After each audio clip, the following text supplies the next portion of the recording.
Okay, let's see if everything's screwed up. No. Looks okay. Hopefully it sounds okay. Abby was here super early. I don't know if she's still here. Darn Sig reminded me that I was late, so I know he's earlier than me. And Battle Scroll's waiting to get off his shift. Grown up so fast, he has a job now. Hope you guys are doing all right.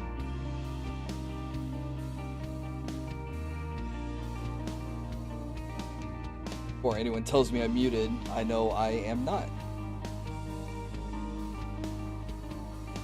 What's up, Mercenary? How are you doing? Oh, you reminded me. I need to send you something I was working on. Here. An MG Barbados Lupus. Oh, that's cool. MG is Master Grade. I've been interested in getting into Gunpla. But I keep talking myself out of it, and then Gondola keeps getting mad. I probably shouldn't use the full name. Hi keeps getting mad. What's crazy is Hobby Lobby has Gun. I think is pretty cool. And they'll cycle models through.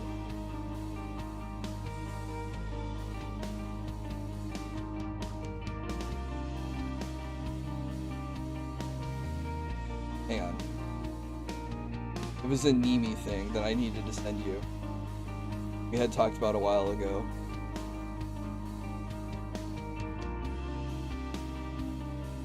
I can't remember what the... Oh, maybe it's the one labeled ass.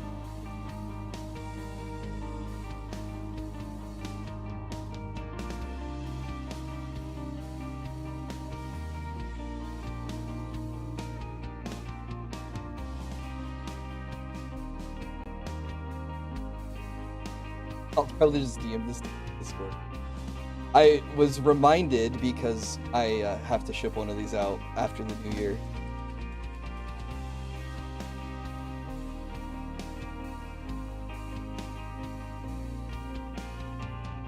Is that not your name on Discord?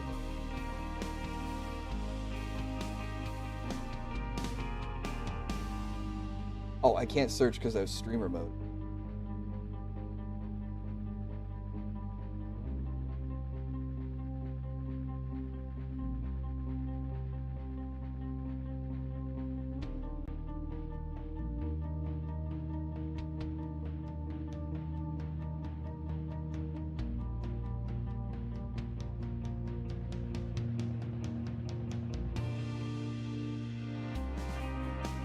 Hey, your Discord account's 3 years old. Happy birthday to that.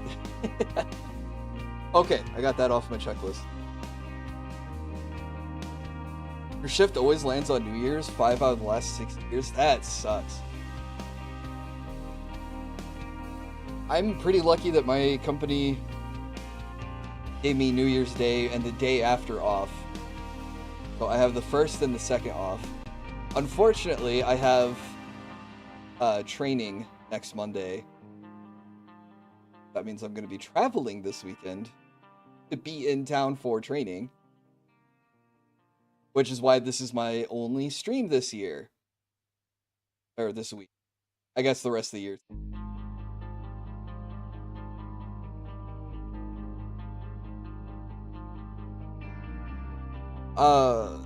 Yeah. Hope everyone had a great Christmas. That's the other thing that's great. Man, it's just been a blur these last couple of months. I'm so sorry. Trying to keep up with everything.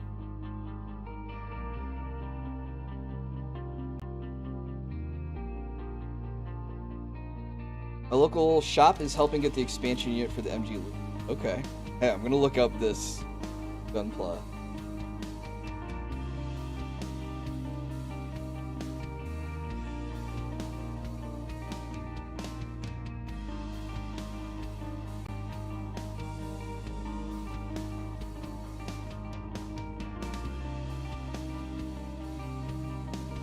MG. Potatoes. second season of Iron Blood Orphan? Is that what IBO stands for? Iron Blooded Orphan? Something like that. I haven't watched it. Clearly, fake fan over here.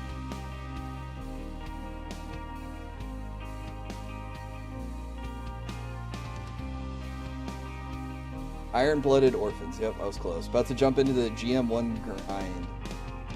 What's up, Shaq? Good luck with that. Yeah, that's a pretty sick-looking kit. I was watching someone play Armored Core earlier today, and there's a bit of overlap, I think, in this design and in an AC design. Or maybe a lot of mechas just have a couple of things that just look right. I don't know. Wonder if Armored Core borrowed from Gundam or Gundam from Armored Core, if they just pick and choose from each other.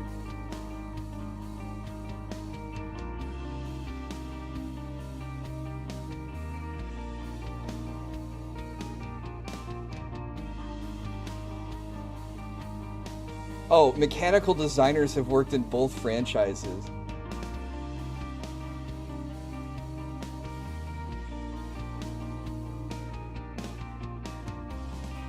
Hey, thanks for dropping by, Gilko. Happy New Year to you too. Hope 2025 was good for you, and hope 2026 is even better.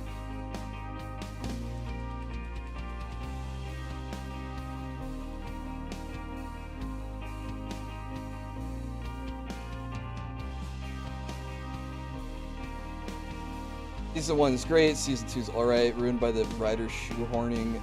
Character was supposed to remain dead. Oh, gotcha. What's the plan? Are we going to break out a PowerPoint?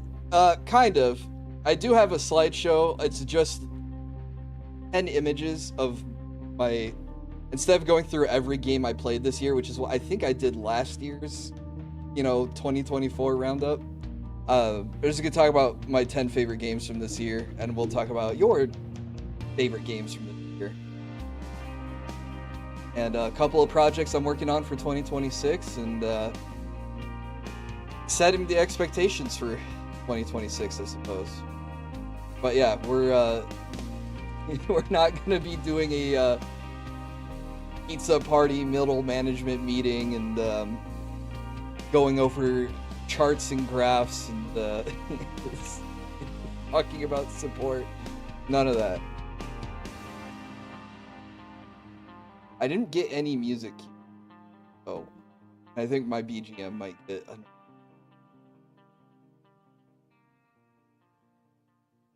But yeah, I was just gonna chill here since we hadn't talked in a while. But was my last stream like 2 weeks ago? That would make sense, right? Or Christmas? Yeah, I'm actually looking it up because I'm embarrassed. Almost 3 weeks. December 11th was the last stream. Jeez Louise. And I probably canceled the stream in there. Because that's what I do. That's apparently what I'm known for. The schedule is just a meme at this point. But that's one of the things I want to try to fix for 2026. Oh, okay. Was I looking up? She's wearing some fancy white panties. Yep, absolutely.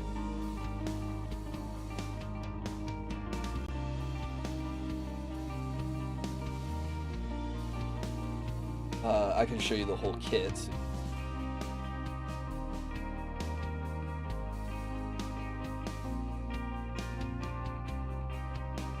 the whole thing when it's printed.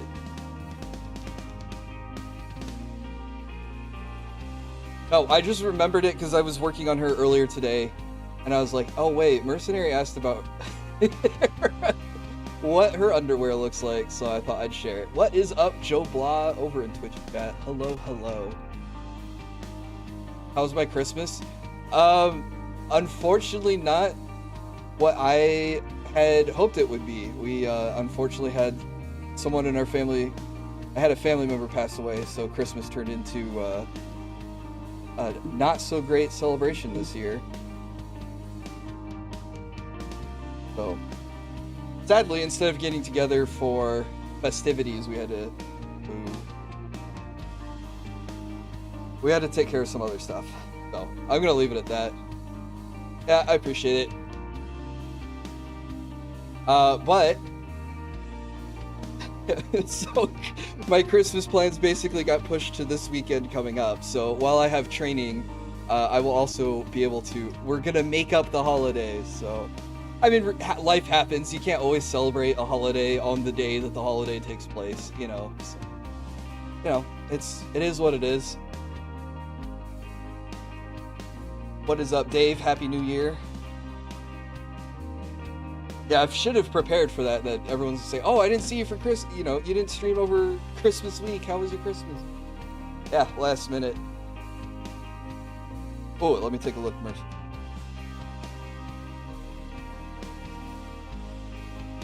A little blurry, but that does look sick as hell. I'm glad all the color is in there. Or did you do that? Did you line all the panels and everything? Or does the kit come like that? Hey, Happy New Year, Abby. You're playing Spore. I haven't played Spore in so long. When did that come out? Panel line all your kits. Oh, you did that yourself. That looks so slick. Spore is almost 20 years old. Yep.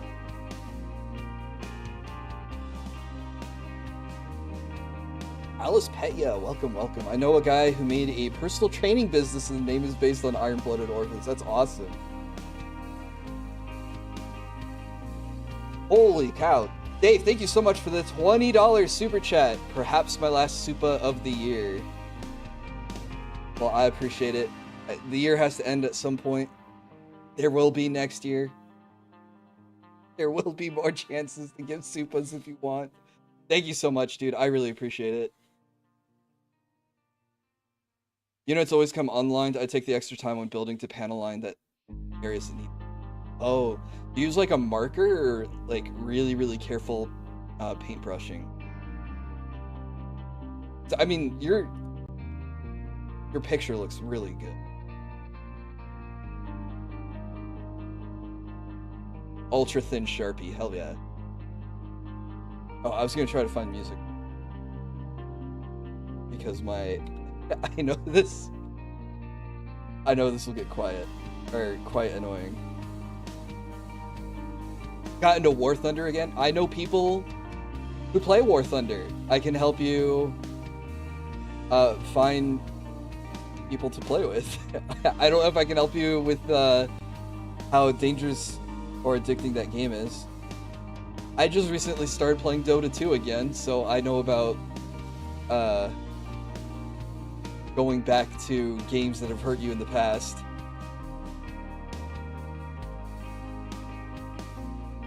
What is a good playlist?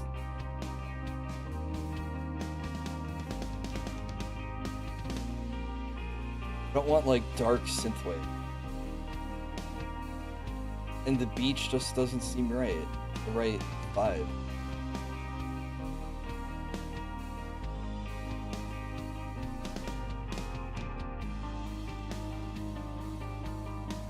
I think I played Megabonk on stream. Yeah, I have Megabonk in my Steam shopping cart right now because of the Steam Winter Sale.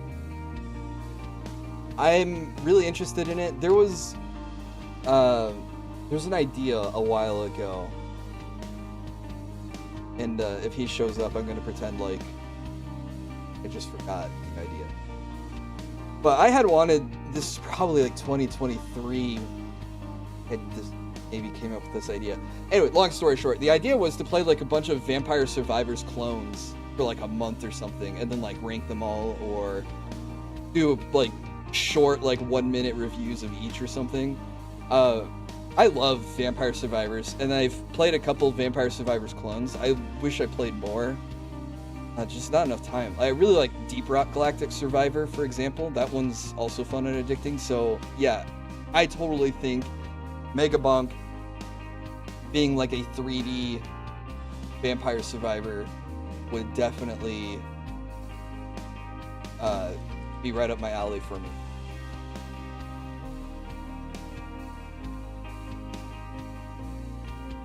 What's it gonna do?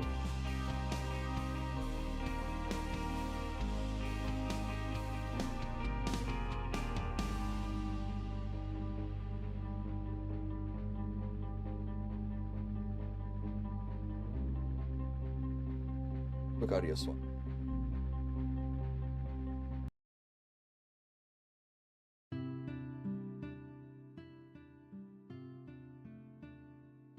And hopefully that's not too quiet. Well, I keep hitting the rotation if enemy gets low support. So, something I think I did better this year than I've done in previous years was instead of like, okay, Monday's my Yumiya day and Wednesday's my this day and playing this game on this day. I think I did better, not perfect, but better at, okay, I'm playing Atelier Yumiya, I want to finish Atelier Yumiya. I'm playing Final Fantasy Tactics, I want to finish Tactics. Not being like beholden to that's the only game I can play on stream while I'm playing it. Hey, you too, Prax Stream. Thank you so much. So yeah, I think Megabonk could be a game like I sprinkle in here or there, or we get it and we say, okay, the next week or two is just Megabonk only until I find the next game to come out and hop onto. But yeah, I've really tried to keep this to just playing games that I would enjoy, because I think if I enjoy the game, the energy will come through on the stream and it'll be fun for everyone involved. I hope you experienced the peak that is Devil May Cry 5. My hopium tank gets pretty light. I really wish I made the time to play Devil May Cry 5 this year, and I'm kind of disappointed that in myself that I canceled so many streams, I got sick so much, and all the crap that just went on, that I didn't get to do all the things that I wanted to do, and that really sucks.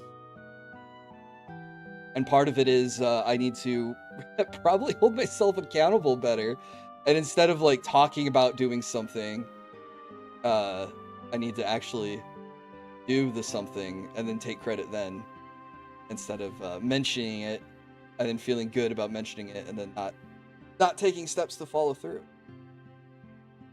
I do want to finish the Devil May Cry series since I've played the other 4 games. Really want to get to the 5th game. So, I started playing Expedition 33. I'm probably jumping the gun a little bit here, but I don't know if that's gonna work.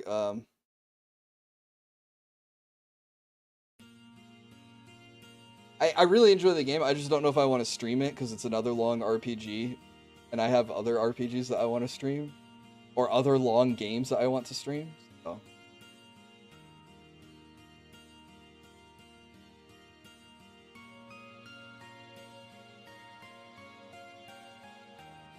Next, from Elder Scrolls Skyrim Remastered Collection Edition Anniversary for the PSX and the GameCube.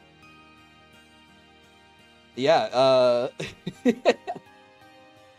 new consoles mean a new Skyrim, right? Because we can't make a new Elder Scrolls game, we just gotta keep remaking Skyrim. I should make an image of myself with my eyes closed and the words cancel drawn over them, like in those career canceling videos. Yeah, I had, I don't know, I get frustrated too when things just don't work out. You know, something gets my goat in real life, and I just get pissed off at something, and I just... Sometimes it's hard for me to shake that energy, and then I just don't want to be in a bad mood when I sit down and, like, I gotta force myself to stream because I said I would stream. Oh, this is just for fun. So, I'm really sorry I missed a lot of streams, and...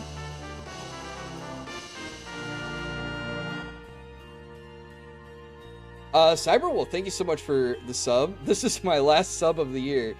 Thank you so much for the 4-month streak and then 19 months total. Really appreciate it, dude. Hope you're doing well. Hope your Christmas was great. Hope your 2026 is going to be great. I'm hyped for Fire Emblem Fortune's Weave next year. Is that coming out next year for sure? I had a different game in mind that I was thinking of.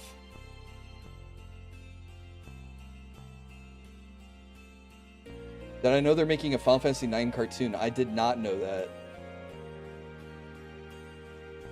Crap, I need to buy a Switch too. I have, because I need Kirby's Air Riders, because I need to kick Reggie's ass at that. Because he's been talking a lot of crap about Air Riders. But so have I, so we need to put our money where our mouths are. And, Fire Emblem. That's 2 big games. I just did a lip smack. I hate it myself because, the guy has been doing a lot of lip smacks. And I know that probably sounds like a gun cocking in your ear. I'm sorry. Try not to do it. And if I do it, I won't address it. If I tape a Switch 1 and a Switch 2 together, do you get a Switch 3?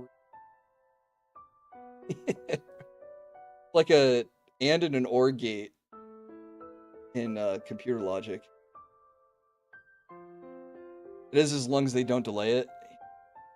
Yeah, one of the games I was excited for this year got delayed to Q1 next year, so I'm hoping it still stays Q1, because I'd like to start the year off playing it a lot. I was talking to my wife about games we're looking forward to in 2026. And I have 2, but she's like, I don't really have any on my radar, because the one game she wanted to come out came out this year, so she's like satisfied.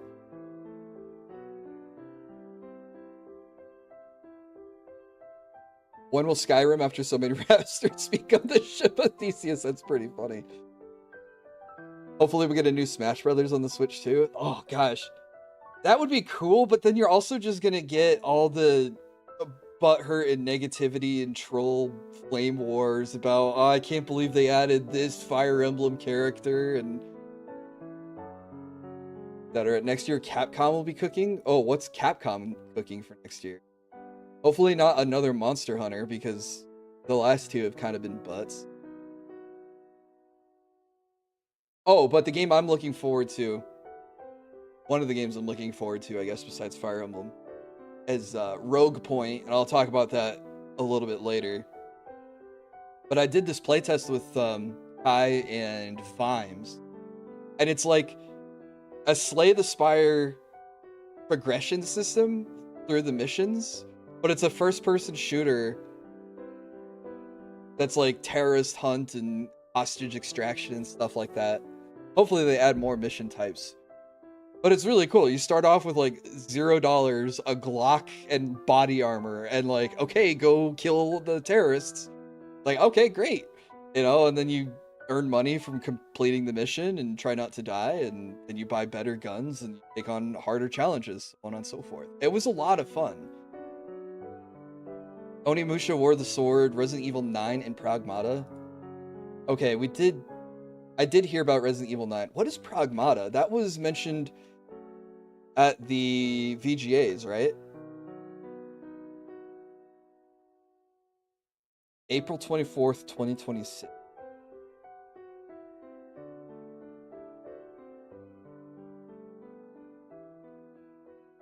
Well, its pre-purchase price is $60. They're not going for the crazy $70 or $80. Hey, what's up, K-Dun? How are you doing?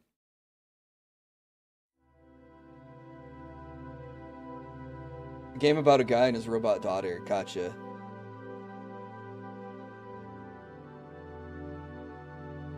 Daughter looks really cute.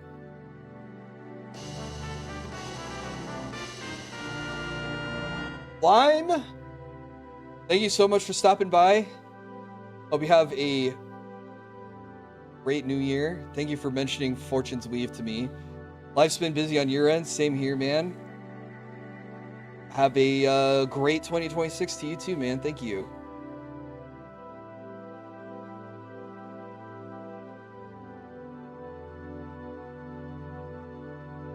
Okay, so Pragmata looks cool. Oh, what was I gonna say?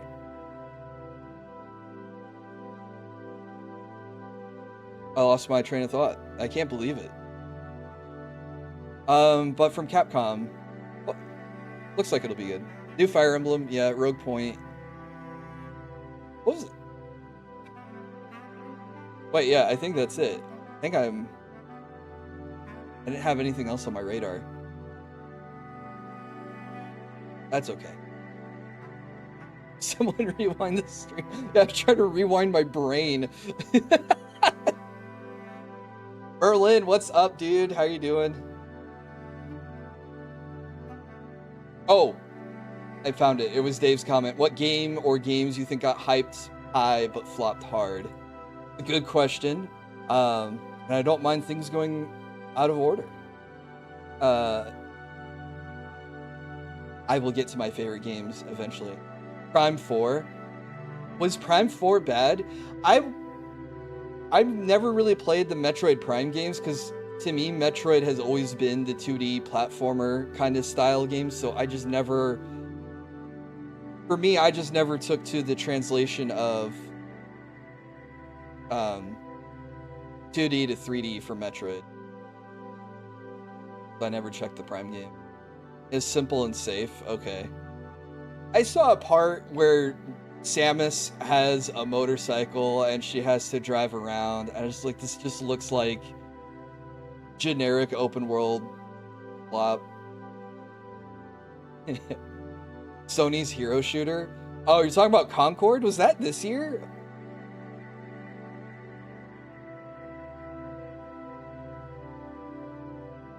No, Concord was 2024. Assassin's Creed, yeah. But I think Assassin's Creed still sold really well.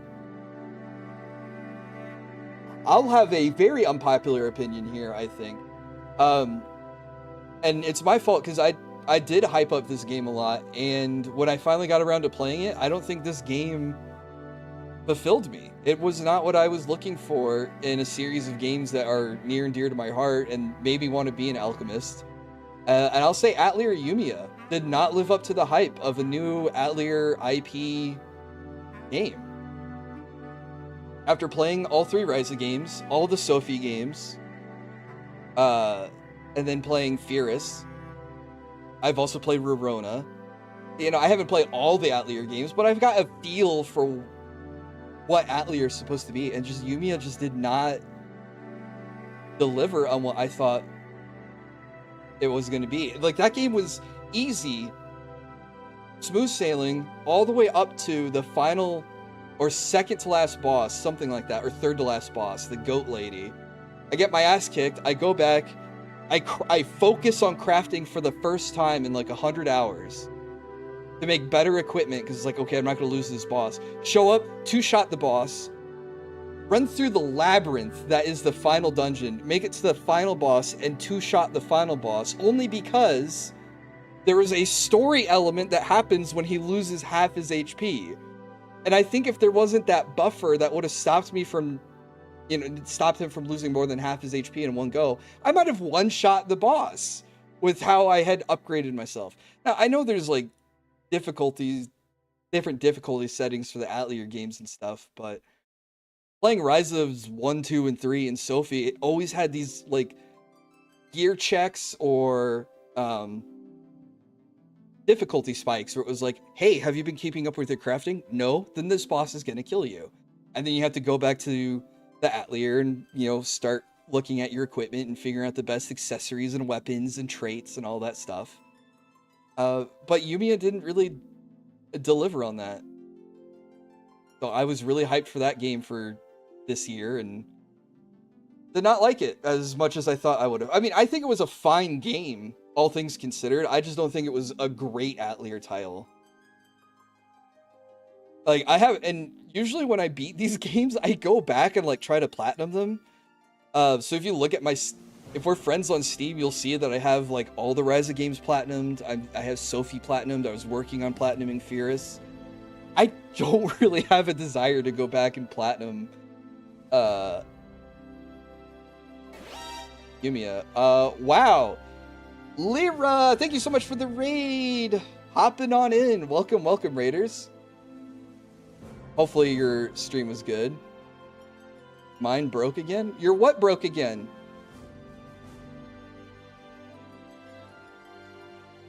What were you streaming today?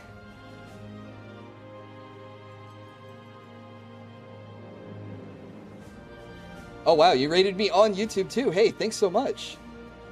Weirdly, I don't have a pop-up for live redirects on YouTube. Thank you for the double raid. I got double rated. Take it easy, Lime. We'll see you next year, dude. Thank you so much for hanging out. Thank you so much for the over 3 years of support.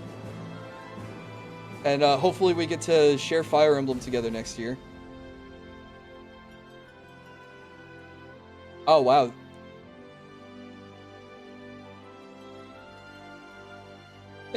It's actually kind of funny that Lyra raided me and one of her raiders knows Cyber. Because Cyber's... Small world, huh? That's really funny. It is almost the next year, yep. Oh, I guess I should shout these guys out. Elemental Wizard, thank you so much for the follow. I really appreciate it. Welcome to the workshop. Thank you, Port4, Daniel Smith, Z Tama, Novi Das. Welcome, welcome. Port4, thank you so much for the follow. We're just winding down 2025, talking about favorite games, and Zitama, thank you so much for the follow. Welcome to the workshop. And I think right now we're talking about our biggest disappointments in 2025 and what we're looking forward to for 2026. Played Majora's Mask, finished the second dungeon. Nice. I remember playing that a long time ago. Ocarina of Time, Majora's Mask. I didn't play any of the other Zeldas. Never played Wind Waker. I never played Twilight Princess. I'm uncultured. I'm a fake fan. I had to put another 1,000 hours into RimWorld instead. Yeah. Oh, that's cool. Majora's... Oh, wait, hang on. Is it like vanilla Majora's Mask? Are you doing like a randomizer or something? I don't know. People have done some really cool things with the old games, with like the randomizers, mods or challenges and things like that. The price of RAM because of the AI bubble. I saw an interesting, and by interesting I thought it was kind of funny, that eventually we won't be able to use AI because AI will price out our ability to make a computer to take advantage of the AI. Like, it's a bubble that will burst eventually, I think.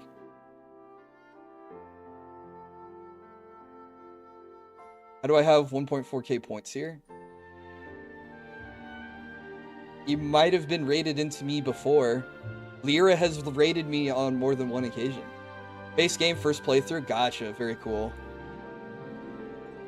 That's almost magical. There's some games that it'd be cool to just go back and experience for the first time. Zelda would probably be one of them.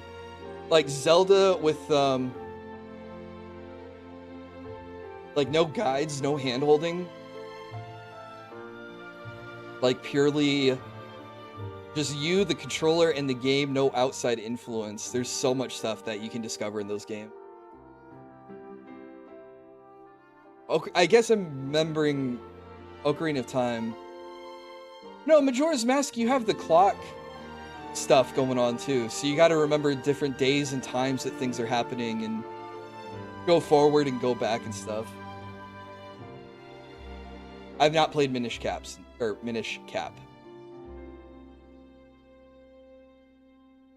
I played the Game Boy one. That Link's Awakening? That doesn't sound right.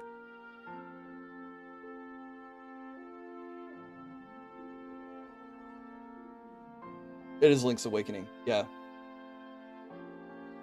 What was the SNES one called? Link to the Past, yeah, okay. I played those two. Ocarina of Time and Majora's Mask. It did get a remake on the Switch, I never played it. It looked cool, it looked like, it kind of looked like Tunic in a way. Tunic was a game I never got around to finish.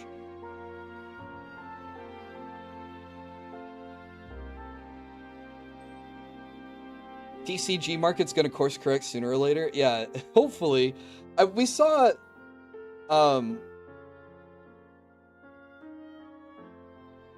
like Magic the Gathering got the scalpers with the Final Fantasy cards. And then I think they scalped the Spider-Man set, which came out right after, but the Spider-Man set was not as well liked as the Final Fantasy set. So hopefully, hopefully a lot of scalpers got screwed on the Spider-Man cards. If you install Zelda mod on RimWorld, will it count? I wonder if there is a Zelda mod for RimWorld. There's a Minecraft mod. Spider-Man set is comparable to Homelands. I've never thought about that before, but that's hilarious. Okay, there is a Zelda's mod list. Oh no, this is someone named Zelda who has a mod list. Okay. Someone 4 years ago made a Zelda mod, but it's out of date. What's the one where he splits into 4 different colors? I don't know. Is that the that had to be the Game Boy Advance one, right? 4 seasons? Or 4 swords? 4 swords, right? Where he's green, blue, red, and purple. And you could play that on the Game Boy Advance with the link cables.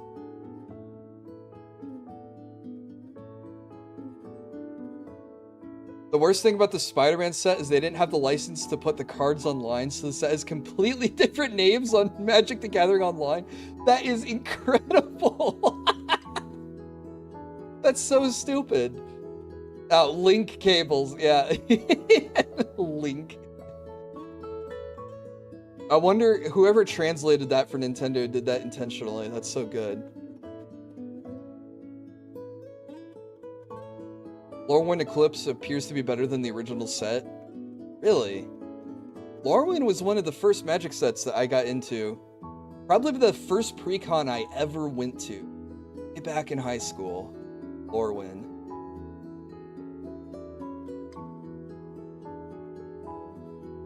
October 2007.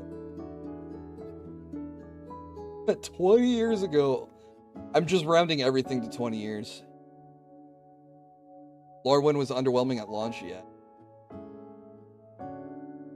That's what I heard, because I heard Ravnica and Time Spiral were way crazier. But I never got to experience those launch parties. Everyone played Hyrule Warriors. That's a pretty popular game, isn't it? I never played it. I do like the Warriors games. Initial release date 2014. That's 20 years ago, not 10 years ago.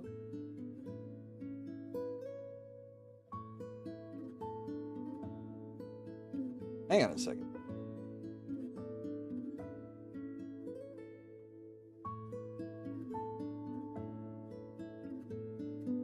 What is... I was gonna say, unless that's wrong, I think I like Zelda's design in Warriors. That looks really cool. Nope, I mean, that's not it.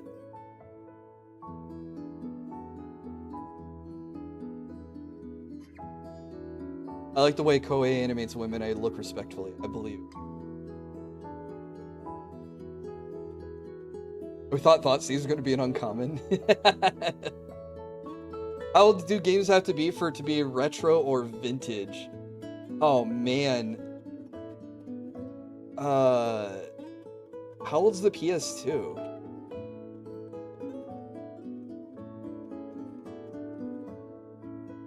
March 2000. Yeah, I think if you get... I think if the game is old enough to drink alcohol in America, it's probably retro and vintage. PS2 ain't vintage?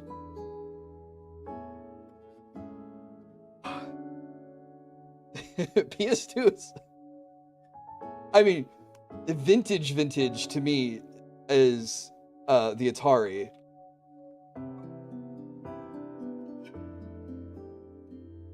Because that came out 12 years before I was born.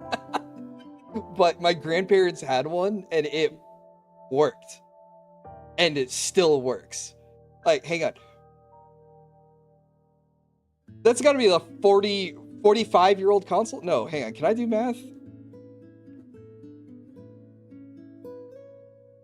49. It's almost 50 years old and that thing still works.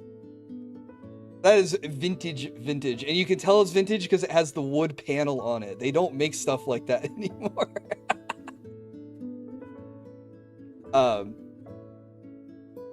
Gosh, how old is this Super Nintendo?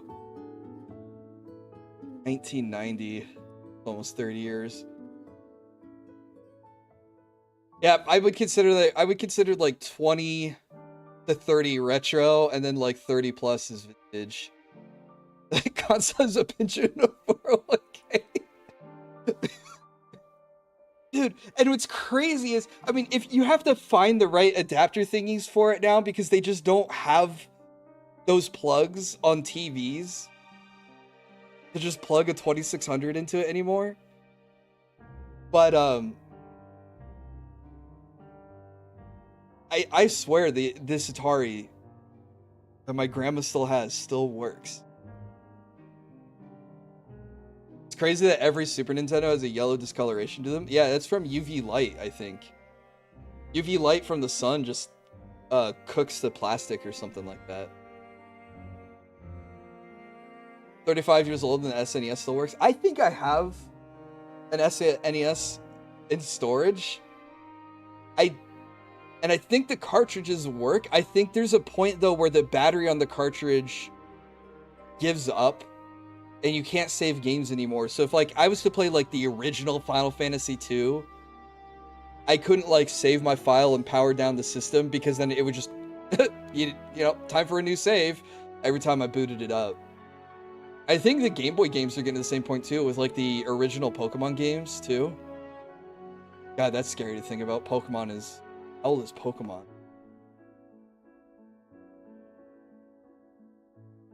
Almost 30. Those cartridges have batteries inside? Yeah, how else do you think they... Wow, that sounded condescending. I think they would have to have a battery in order to save the data to them, right? Because when you're saving on a Super Nintendo, you're not saving to the console, you're saving to the cartridge.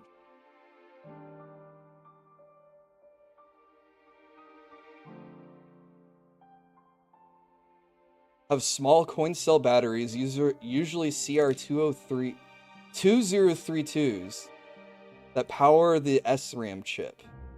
Gotcha.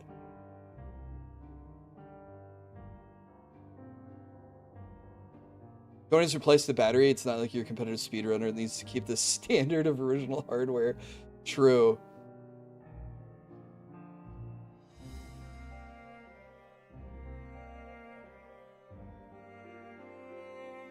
Yeah, these coin batteries can last for decades, but when we're talking about a console that's 35 years old, you're reaching decades at that point.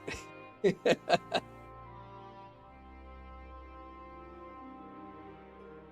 have my dad's Atari and some games still work. Oh, that's cool. Yeah, I know the Atari at my grandmother's had some of the cartridges stopped working. But we didn't throw them out because I think we were maybe thinking that there was someone who could like fix them or use them for parts or something.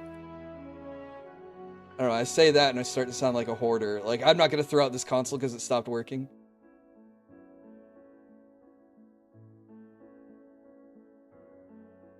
Jeez, you just have to solder in a new one? I know, like, I don't think motherboards for computers are designed with this anymore, but like, used to have a CMOS battery, right? And you could replace that.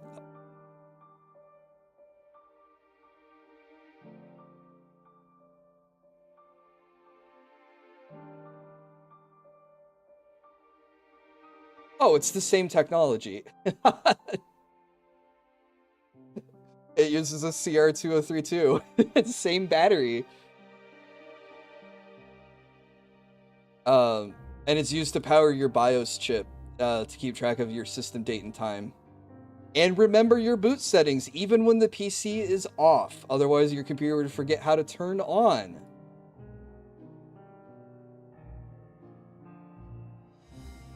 I remember having to replace that in an old.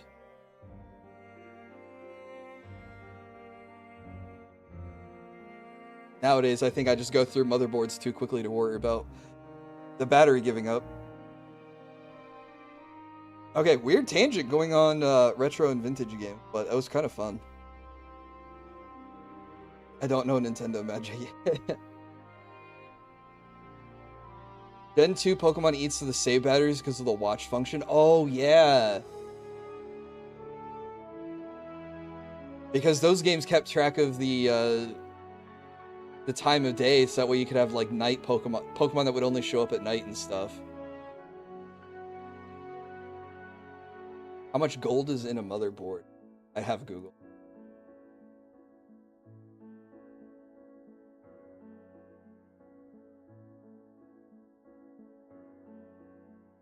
.1 to 0.5 grams, usually found in connectors, pins, and sockets.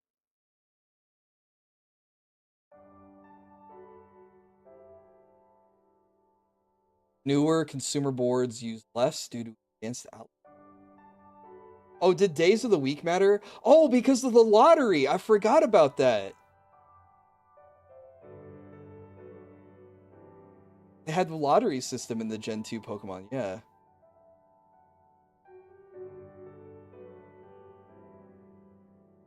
Imagine forgetting how to turn yourself on.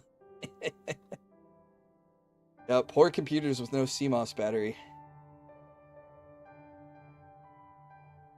I think it would boot to, like, a terminal screen or a BIOS. But it won't remember how to, like, boot your Windows load on your hard drive. Get a little... I'm nerding out, yeah. I used to build computers. I used to be like one of you. I still do, but I used to, too. Hey, what's up, Daniel? How you doing?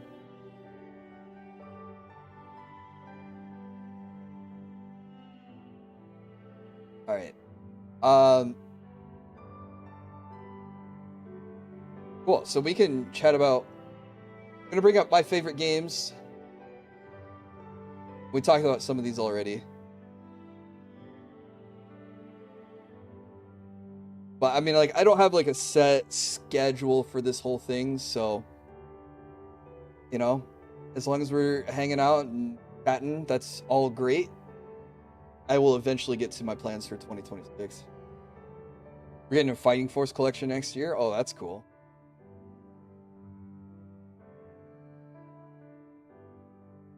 Managed to get some commissions done again. Good cash. Hell yeah. I've got a couple of commissions I have lined up for the music of wedding vibes. Well, the song is called A Mother's Pride from Final Fantasy XIV. I could skip it. I've just been keeping it cozy.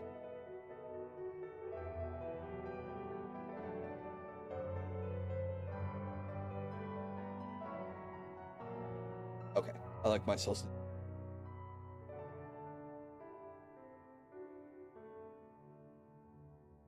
In Black and White 2, only on Thursdays did Braviary or Mandibuzz appear on the map to catch. Oh, interesting. I didn't know that.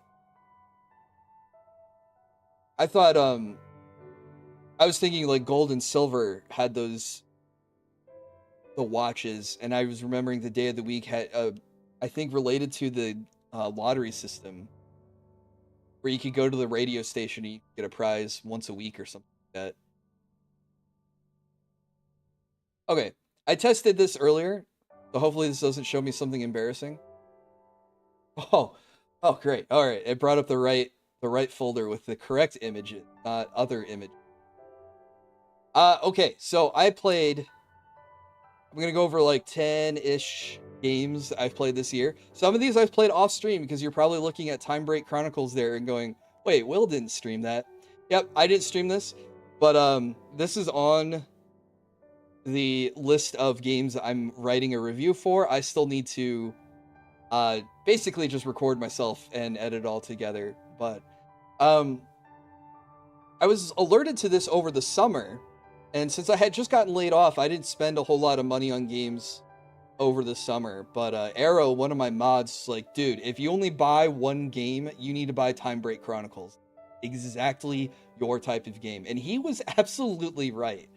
So this is a rogue-ish RPG game. So it's got kind of like a Slay the Spire mission structure to it, where you're making, you know, you go left, you go right to go to the shop, or do you go into the fight?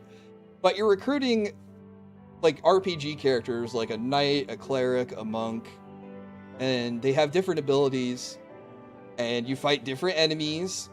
But like, it's Final Fantasy style, so you know, do you pick fight?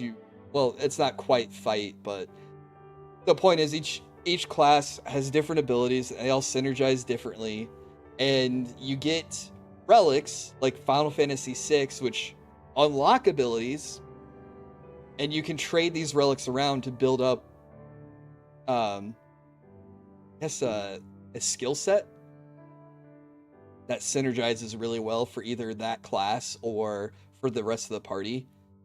And you just kick ass fighting like demons and mechs and things like that on going your way through. I think this is still on early access, but I've played probably over 100 hours of this. Now, let me pull it up real quick. Okay, 50 hours of this.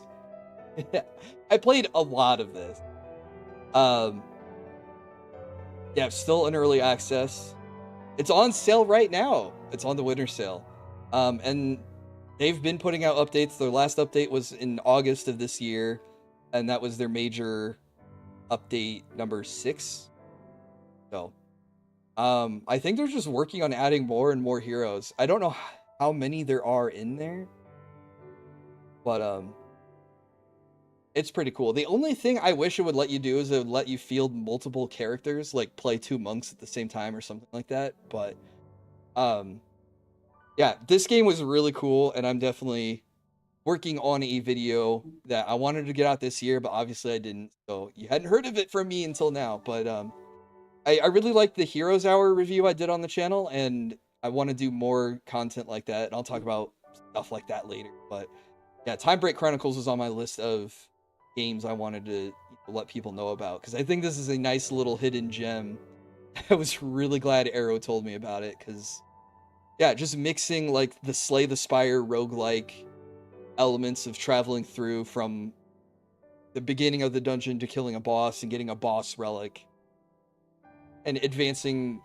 There is a story, and it deals with space-time, so I couldn't even begin to like paraphrase the story because it involves like alternate identities all coinciding in the same person. Like, it's stuff.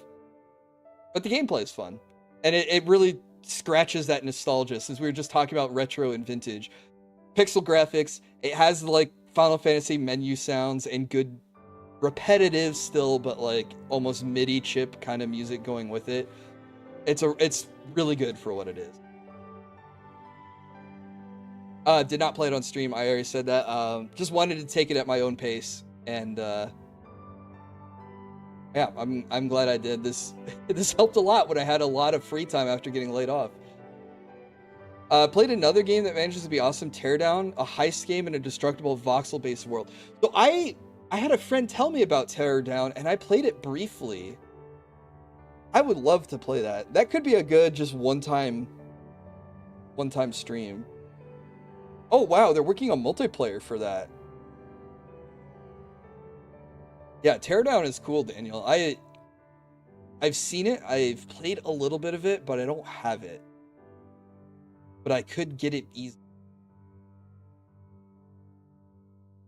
Chapter 3 is in development too.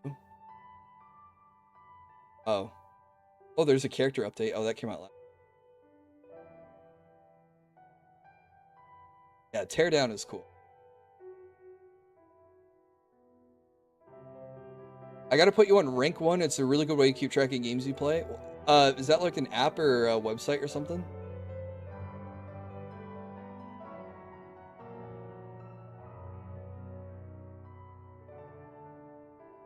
We're still on the same song. That sounds like a a wedding according to Danzig. Okay, and then I set this hotkey. Hopefully it works and it doesn't do. Okay. Um, I did not stream this, but I played on other people's streams of Battlefield 6. You can get suggestions from viewers. Oh, that's a cool idea. I'd love to put that in. Yeah, if you let me know about that, Cyber, and like DM it to me, I'll check it out. I really like Battlefield games, but the last couple Battlefield games haven't been that good. And I remember was it 2042? I think maybe it was 2042. Was where they tried to do like the class-based or the hero-based shooter elements to Battlefield. But that same year, BattleBit came out, and I ended up playing a lot of BattleBit. And then, of course, the devs dropped BattleBit, so it was like a flash in the pan. All that being said, Battlefield 6 came out. I was itching for a multiplayer game. I was burnt out on Marvel Rivals. And after troubleshooting every piece of hardware imaginable, so like getting all the negatives out of the way, I didn't think I needed to edit settings in my BIOS to get the anti-cheat to work for Battlefield 6. But once I did, the game ran smoothly, and it's a lot of fun. I've only had 2 or 3 maps out of, what, maybe 50 hours, maybe more? How much of this have I played? Why can't I see Battlefield 6? Over 100 hours.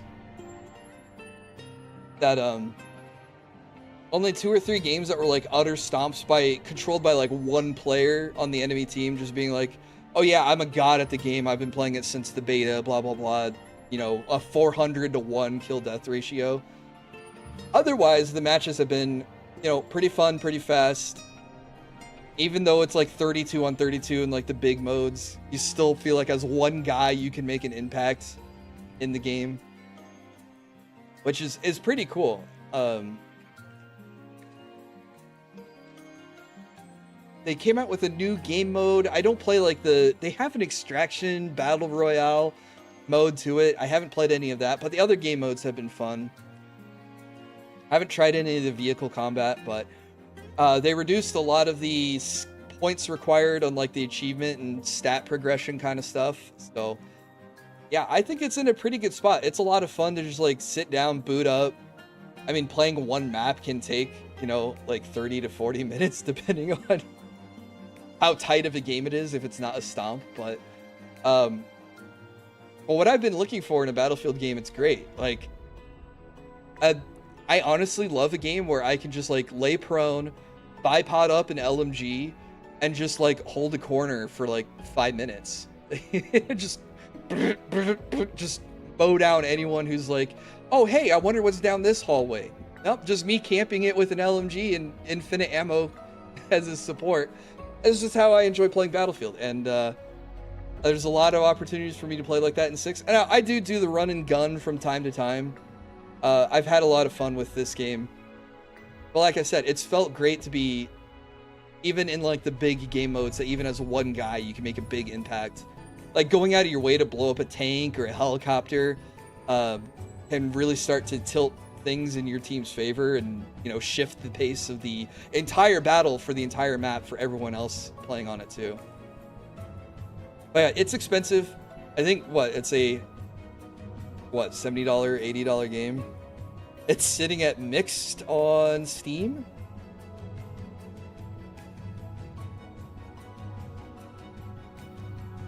Secure boot and TPM2 must be enabled to play some or all of this game. Steam has checked your system, and these settings appear to be disabled. It's $70 normally. It's on sale.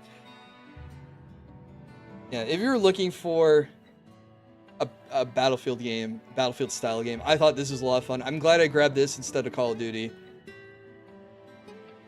I like my shooters. Once I got all my tech figured out, I felt like the game ran pretty smoothly. There's a couple of little like nuances to it, like sniping in this game is kind of ridiculous because you can bind fire and rangefinder to the same button. So when you're sniping at like, you know, 900 meters, it will automatically range find to wherever your crosshair is right before it fires the bullet. So you don't have to do any of like the measuring and taking account for bullet drop or anything like that. It's damn near point and click on the sniping. So, if you like sniping, this game's pretty good.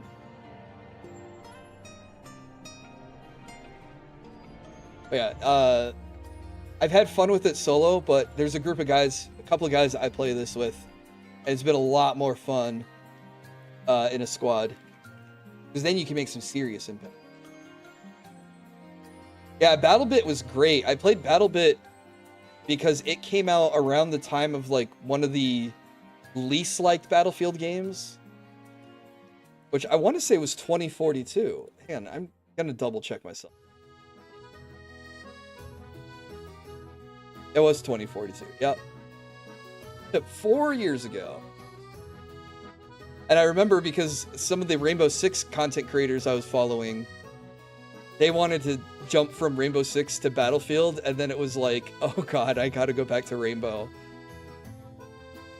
Yeah, this one was buggy as hell too. I'm looking at some of these screenshots of like the flying squirrel suits or whatever they're called. And yeah, this one just wasn't good. And around that time, I think BattleBit came out.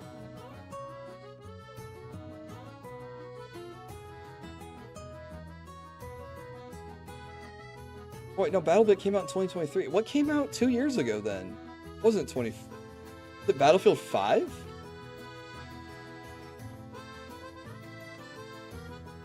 No. Huh. I don't know what I'm thinking of then. But BattleBit came out and it was a lot of fun. But like I said, Daniel, I think that game was like more of a flash in the pan because the devs just like dropped supporting it. Like if you look at the Steam charts, you can see the numbers were like really high when the game was hot, and then it just falls off. Has super invasive DRM that's essentially a Trojan. That sucks.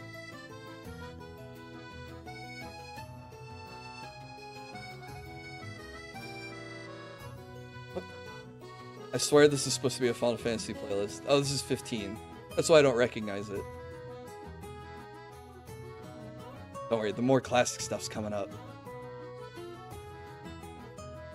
Yeah, I've put over 100 hours in Battlefield 6, so I can comfortably say it's pretty fun and I recommend it. The twins are playing it right now.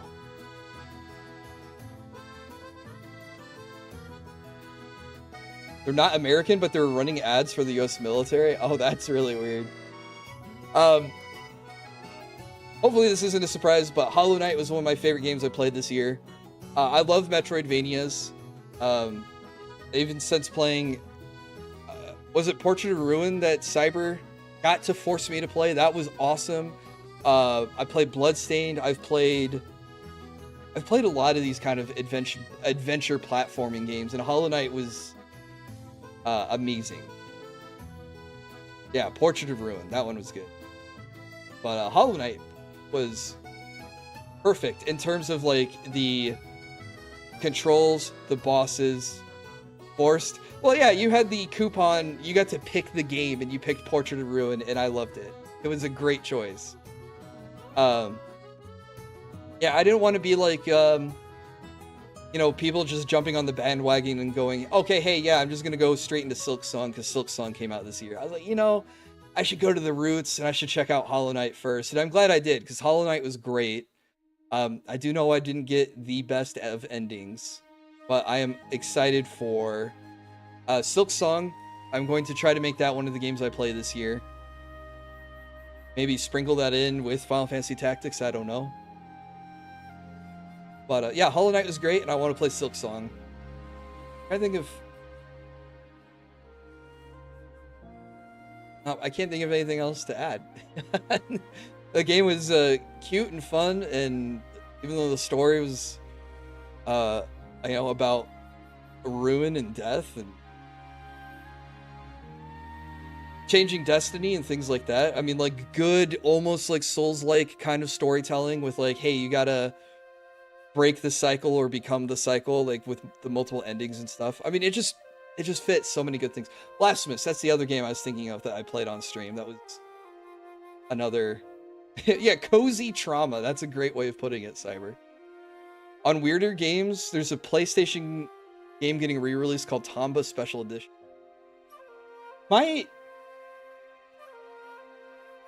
Is Tamba, am I remembering correctly that that's the very famous GDQ moment where the speedrunner looks at the guy next to him on the couch and says, "I really wish you'd be quiet"? Was that Tamba?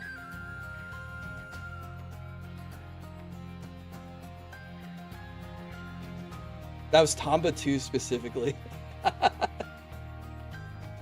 It's amazing that I literally know nothing about Tamba, but the only thing I know about it is when it was speedrun on at GDQ, they had the speedrunner look to the guy on the couch next to him and say, "I really wish you would just be quiet." That's the legacy that lives on with me. Still gotta be Silk Song. Yep. 2026 will be Silk.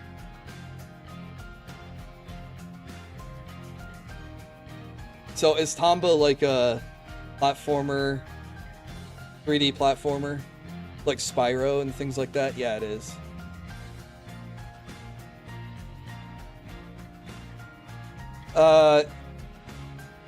You know, this looks like a game my brothers might have liked when we were growing up. I don't know if Tamba is gonna be... I don't think I'm gonna check out Tamba. I don't think this is up my alley. It's an awesome game, puzzle platformer, weird quests and world. Yeah, I'm seeing a pink-haired caveman and a pig.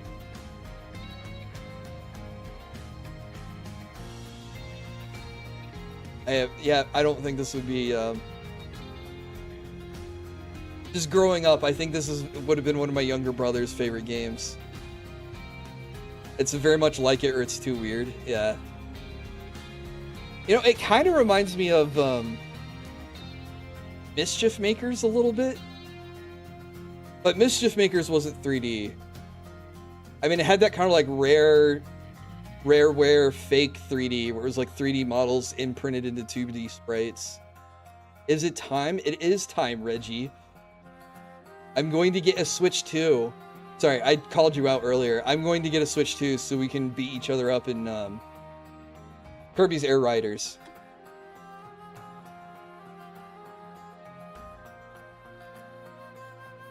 We'll go ahead and move on. This was the game my wife was looking for this year, and she made me play it, and I'm so glad she did, because Dispatch is phenomenal. It is kind of short, which is nice because there are multiple decisions that you have to make through your playthrough. So it being kind of short gives you the option to explore other options that you might not have gotten to. But the story on this is great, even though it's superhero stuff and people might be like, "Oh, I don't want to deal with more cape slop." It's not. Superman is evil because we've already beaten that to death with The Boys and Invincible. And it's not Marvel. It's a fun... God, it really reminds me of City of Heroes in the storytelling, in that superpowers are common and supervillains are common to the point where they have like bars for supervillains to go and hang out and drink at when they're not busy like robbing places or whatever else they do. So there's a lot of like the visual novel element to it where you got to talk to the party members and build up your relationship and, you know, things like that.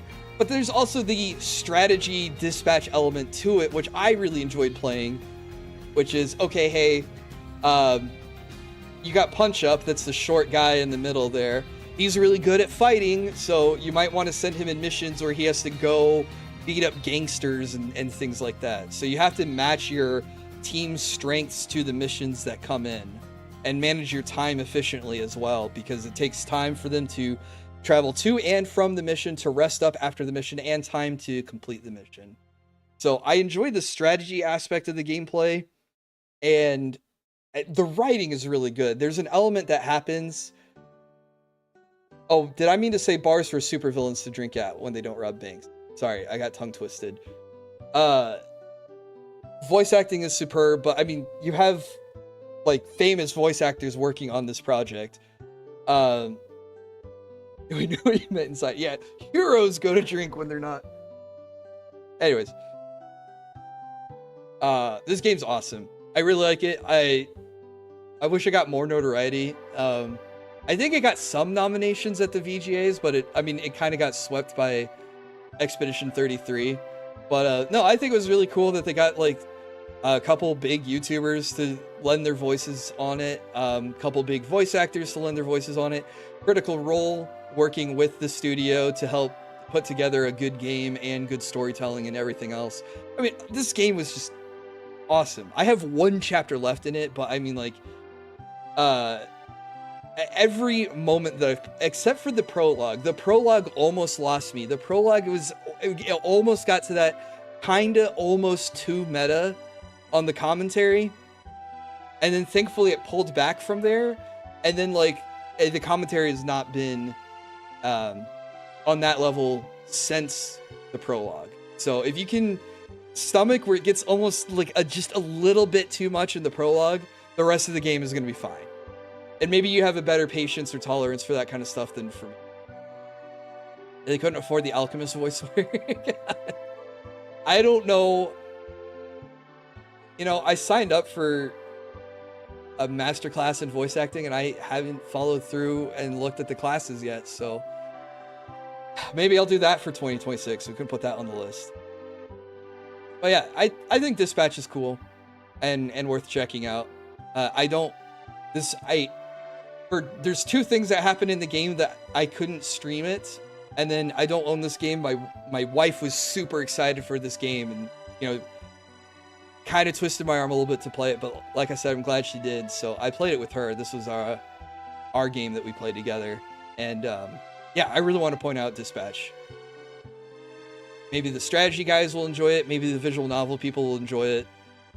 I don't know. I think it fits a lot of other game types that we've played here.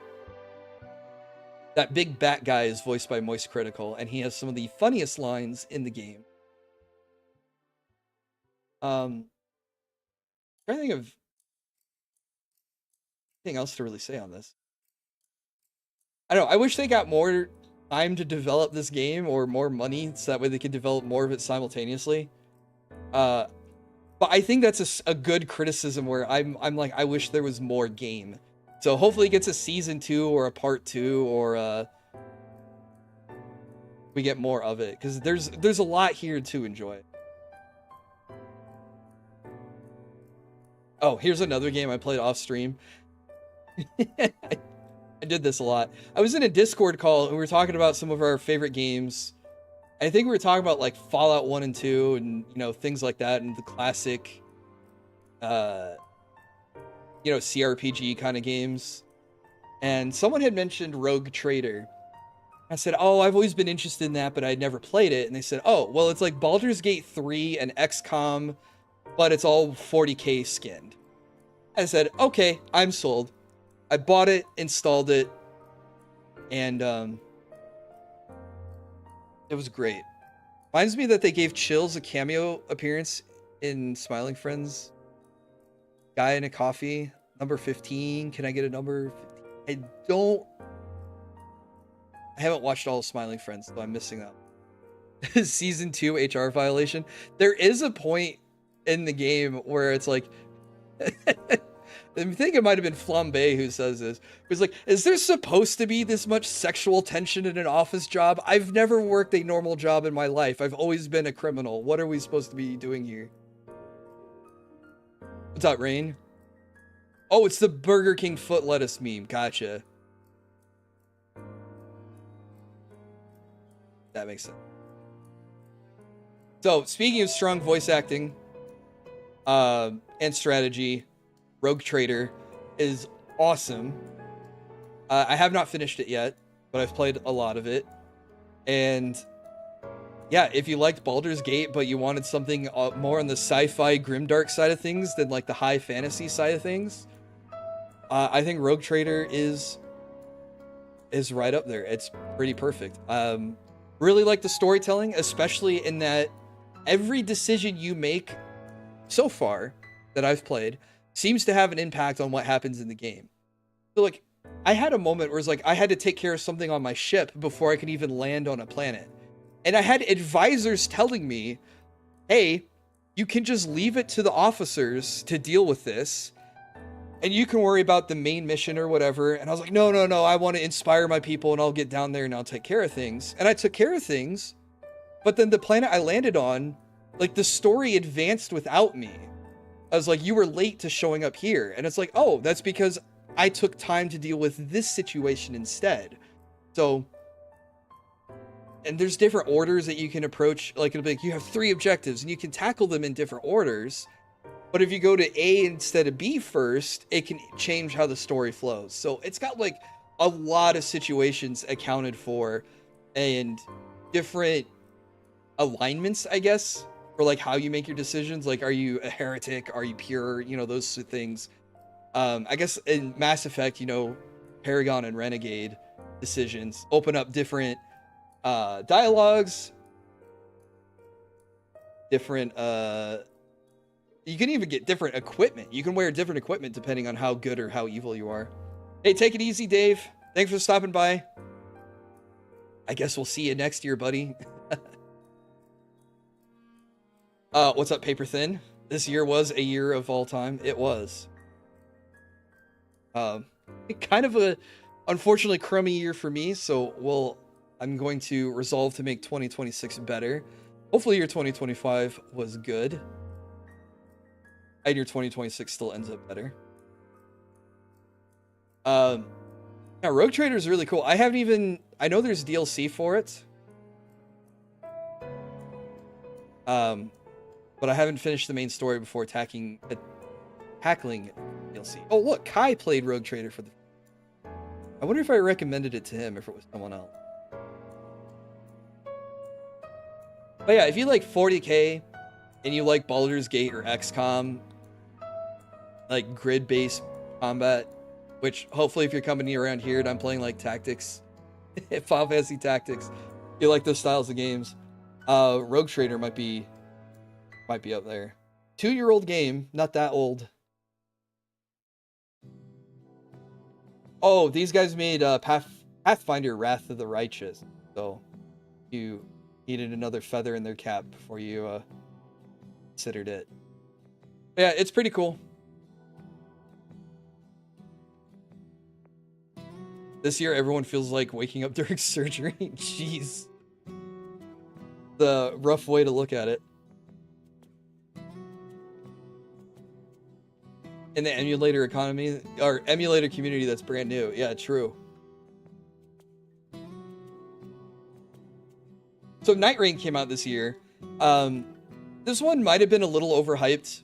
I had wanted to play a lot more of this, and then we just had so many network issues of trying to like play together, you know, like me and one other guy find a random third and go into some matches. Night Rain came and went, didn't it? Yep, it did. It had a lot of issues when it first came out, but I revisited it recently because I remember it had the DLC come out, and I bought the collector's edition of the game, or the premium edition or whatever, so I got the DLC for free. So I was like, okay, might as well check out the new map, the new bosses, and the new characters. And I've played it a lot recently, a lot more recently than I had earlier this year. It still needs more updates, yes, but I think it's still a lot of fun. I think it's a lot better than where it was. There's a couple of things that I hope they fix. I don't know what their patching schedule is, but playing it recently, it was a lot of fun, and I haven't had any of the network issues except for when, like, was it Epic servers or Amazon servers? There was a day, like a week or so ago, where no one could play anything on Night Rain. Like, just all the network connections were down. More bosses, more enemy variety. I'm glad that the new DLC bosses do have boss variety in the Night 1 and Night 2 bosses. But yeah, the enemy variety is kind of lackluster. I agree. But they've been adding to it, so hopefully this continues to be added to. And No, it came and went, and it's back, and I'm enjoying it again. I saw it's Bruce Baby has been playing this a lot too, and I might reach out to her and see if we can collab again and play Night Rain together.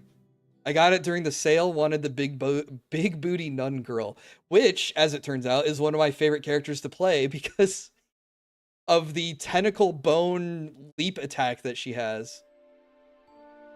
Yeah, really, really strong. Very fun to play her. I'm trying to beat each of the bosses with each of the characters as like a personal challenge, and it's been it has been a struggle. Turns out I'm not very good at Wilder, but I'm pretty good at Iron Eye and Duchess and the Nun. Iron Eye is cool. I love the Iron Eye. I love his little marking dash attack. Like he dashes through and just like flips you with his dagger, and you get a little X mark on you, and then you blast the guy when he has the X mark on him, and it stuns him for an easy critical. It's so easy to keep it up. Wilder looks cool because I love grappling to a guy and turning my great sword into a big beam of fire. But I just don't seem to be able to carry as Wilder as I can the Nun or Iron Eye or Duchess. Especially Duchess. Duchess with the dagger relics. So much damage when you can hit the restage ability and just pop them for all the damage again. Scholar's another one I've been trying to get good at, but the problem is I can't carry with the Scholar. If my team goes down, I don't have the damage to pick up the fight and win on my own. But yeah, Night Rain was a lot of fun. I'm glad they took a chance and did something different in like a multiplayer. I want to say Battle Royale because it has like that Fortnite storms closing in kind of play style. But it's not player versus player. It's purely cooperative. And the game is very solid. Like I've even been venturing into parrying bosses. And it feels so good, even better than in like Elden Ring, because it's multiplayer and two people see you just go pwang when you just like smack a boss's attack away from him and just go right into the critical. Oh my god, the game has its moments. I think I would recommend it than not recommend it, and I'm glad it's gotten better. And I think I'm talking in circles. But yeah, if you if you skipped it, Reggie, you're probably okay there too. It just means we don't get to play it together. Oh, but speaking of play together, if FromSoft could figure out crossplay, that would be really cool. I don't know why they haven't figured that out for Night Rain. Okay, to no one's surprise, Final Fantasy Tactics. I know I've only played a little bit of it this year, but I love these types of games, and I think the Evolus Chronicles remade the game in a much better way, because I've looked at clips of the original PlayStation game from Tiger's Eye, and I don't know how you would have played it on the PlayStation 1. The menus just don't make sense, but I guess they just don't make sense because I've seen the new menus. I've seen what we've got. So it's hard to, I guess it's hard to parse where it was when it first came out.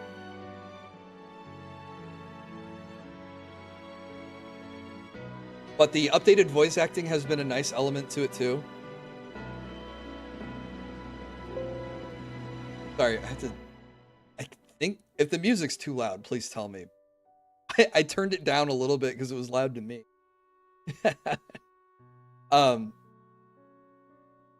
Yeah, this game's been a lot of fun. I love the whole progress of, play this job for a little bit, unlock this job. I still haven't unlocked certain jobs yet. So I'm hoping when I get back to streaming games, which will be next week, a week from today, we'll play Final Fantasy Tactics. I hope to finally see, I think it's the ninja I haven't seen. The math class, where you just yell math at people and they die. I don't know, there's classes I haven't unlocked yet, so there's still so much mystery to this that I haven't figured out. The story has been pretty cool, pretty mysterious, and you also have that kind of like trope of it's a JRPG and the church is actually secretly evil, but I love that trope. So I can't wait to see what's in store for this game. I'm also working on a video related to this game. So this and Time Break Chronicles have something like cooking that I really hope that even just saying that, I still follow through with it in 2026. But yeah, this game's been cool. My goal, I guess I can talk about it while we're here, is my plan is to focus on this game going into 2026. I'd like to dedicate a lot of time to it so I can enjoy it, not forget what happens from session to session, and then not rush it. And when we're finished, then we can go on to Devil May Cry 5 or Silksong or some of these other games I'm itching to play. And we'll just focus on a game and beat it. Focus on a game and beat it. Not try to juggle 6 playthroughs and forget where we're at from week to week. Yeah. Tactics is great. The music gets stuck in my head for days, so I think that means the music's got to be good, right? Aquarium designer? I've not heard about that.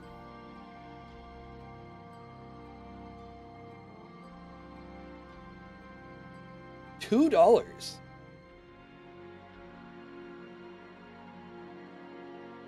Looks like a cozy little game, similar to Cities, Skyline, and Power Wash Simulator.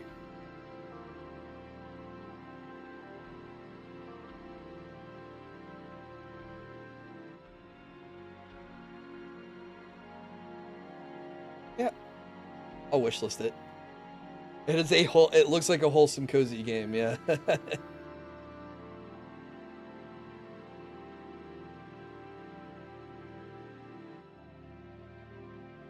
All right, take it easy, Cyber. We'll see you next year. Thank you so much for hanging out, man. And thank you so much for flipping so much for the channel. I appreciate that a lot too, dude. And yeah, hopefully your New Year's is great. And we'll catch you next time. Big change? Okay. Don't forget, ask for lots of support. Oh, you guys support me plenty. Like I said, I do this for fun.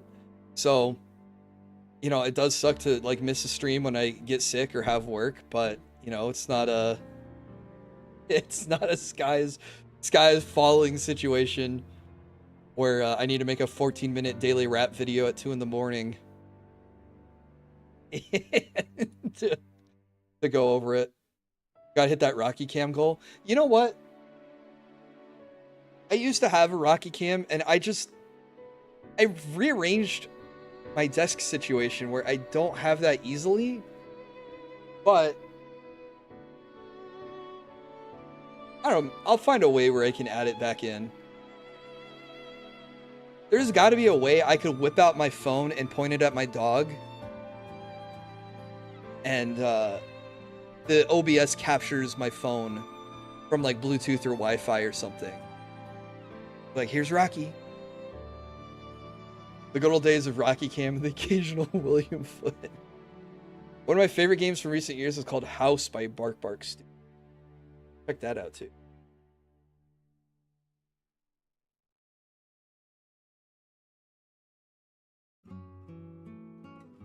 Overwhelmingly positive.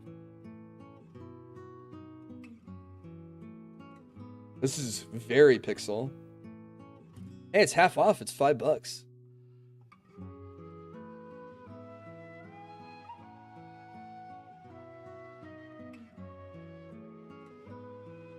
Oh, that man's head creeping through the windows. This reminds me of a game my wife just showed me. If we're talking about horror games, it's called Look Outside, right? Yeah. If you want another like horror apartment building pixel art game, Look Outside looks crazy. And it's got like classic RPG, like Dragon Quest style menus.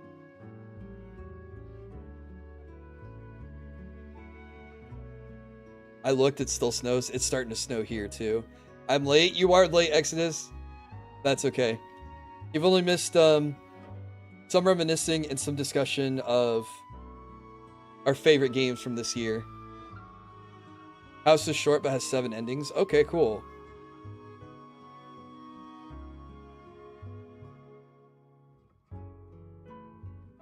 I don't think I've got anything else to add on Final Fantasy Tactics. Oh, I'm looking forward to playing more of it in 2026. Like I said, I love these kind of strategy games. Maybe we'll find more 2026. Oh, we'll have Fortune's Weave. Yeah, if I can finish Tactics before April, then we can play Fire Emblem and keep the strategy role-playing game train rolling. Okay, I talked about this a bit earlier. I really love the playtest of this. I'm really excited for this to... This is supposed to come out this month, but they pushed it to Q1 of next year. So I'm really looking forward to Rogue Point coming out. I had a lot of fun playing this with Kai and Vimes. And maybe I'll find some other friends who can play this game too. But yeah, like a cooperative, roguelike first-person shooter, doing like hostage rescues, bomb defusals, terrorist hunting. I think this game could be a lot of fun and have a lot of replayability. And yeah, I have a lot of FPS friends that maybe they'd be interested in picking it up and playing it too. Maybe my brother would be interested in playing it. He plays weird games like Hunt Showdown, which I think is okay, but I'm not a huge fan of extraction shooters. You'll never catch me playing Escape to Tarkov. But Rogue Point isn't like that. Even though there is kind of an extraction element to it, it doesn't play like a battle royale. It plays like a rogue, like when we finished that first campaign together on stream, and it's like, okay, do you want to start another campaign? And I hit yes, and it's like, okay, you start with nothing. I was like, oh, it's truly a roguelike. I start with a pistol and nothing else. Good luck me, you know. Yeah, I'm really looking forward to this, and I think once this comes out, you can expect a lot of collab streams of it going forward. I started Expedition 33 off stream. I didn't want to keep waiting and be like, okay, I'll finish Tactics and I'll get to this, you know, because I don't want to rush Tactics. And I gotta say, Expedition 33 has been awesome so far. I'm I'll double check my playtime. 10 hours, 12 hours into it. I've cried twice. The storytelling in this is heartbreaking. I will say though, this is the only game I've played this year where I plugged it in, turned it on, loaded it up, and it goes, oh, you're at ultra settings because you have a 5070. And I say, okay, great. And I have 144 FPS the whole time. My frames have never dropped while playing this game. I have had issues with Dark Tide, Elden Ring, Helldivers, a lot of other like AA, AAA kind of games. Even Atelier Yumiya isn't even that graphically intense, or doesn't even look that graphically intense. And this game runs so smoothly. It is incredible. It looks so good. It sounds so good. The storytelling is amazing. And the gameplay is tight. You kind of like use dodging as training wheels, but like parrying is where it's at because you break, you stun, and you deal damage. Oh, it's so good. It turns out Unreal Engine 5 is not a problem. No, it turns out you just got to have a studio that gives a rat's ass about optimizing their game so that way people can actually play it and enjoy it. Now, I will give Helldivers 2 a bit of credit right now because they announced a beta that you can opt into for Helldivers 2 where they are optimizing the hard drive space for the game. So it's supposed to go from something like 150 gigabytes. I'm making up that number. I don't know how big it is supposed to be, to under 20 gigabytes on the hard drive. Like they are really, really trying to optimize for space on Helldivers 2. So yes, I hated Helldivers 2 for the performance issues I had, even with the graphics card update. But to my system, I upgraded my graphics card and I still had issues. But now that they're like, okay, we're gonna optimize the hard drive. Hopefully Helldivers 2 continues to get updates and maybe the performance will improve. But Expedition 33, like, just out of the box was just boom. Here we are. You get your monitor is at 144 hertz. Cool. We'll give you 144 FPS. Oh, wow. Game looks amazing. Helldivers 2 outsourced the optimization. Oh, props to the outsourcing studio. Props for them to even care to optimize the game. How many years after it's come out? 2 years? How old is this? 1 year. February. Okay, it's almost 2 years old. Haven't heard tight in a long time. Yeah, Expedition 33 is definitely tight. And gosh, I mean, just all the girls are gorgeous in Expedition 33. Especially, oh my god, Lune is so fine.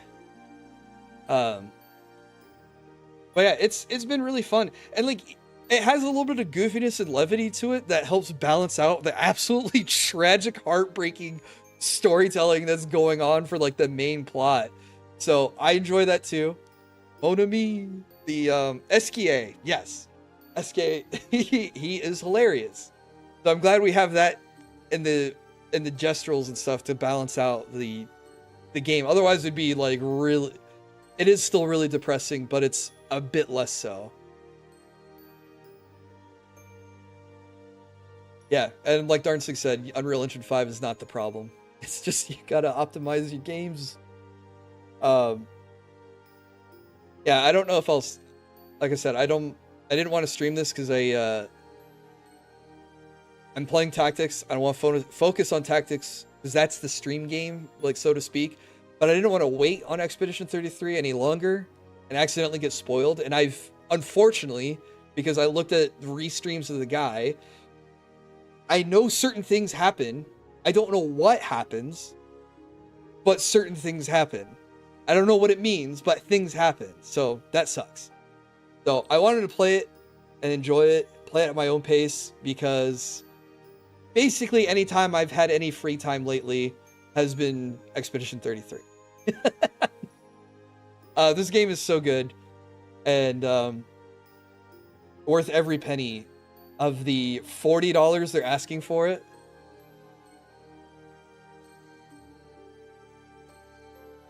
That makes all games look boring and bad? What does?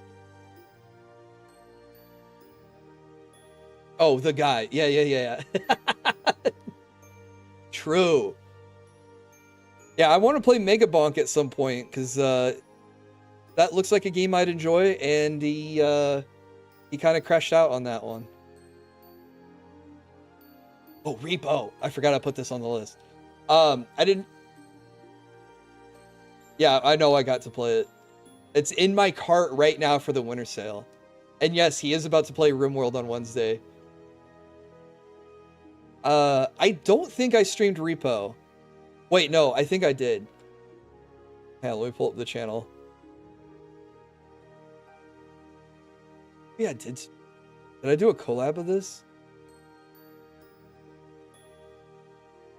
I can't remember. Anyway, I've played a lot of Repo off stream, because it's one of the, it's a cooperative game, so Jill and I can like kind of play it together. I did play it. Okay, I did do it in a co-op. He played Zomboid and hated it, and he played Factorio and hated it.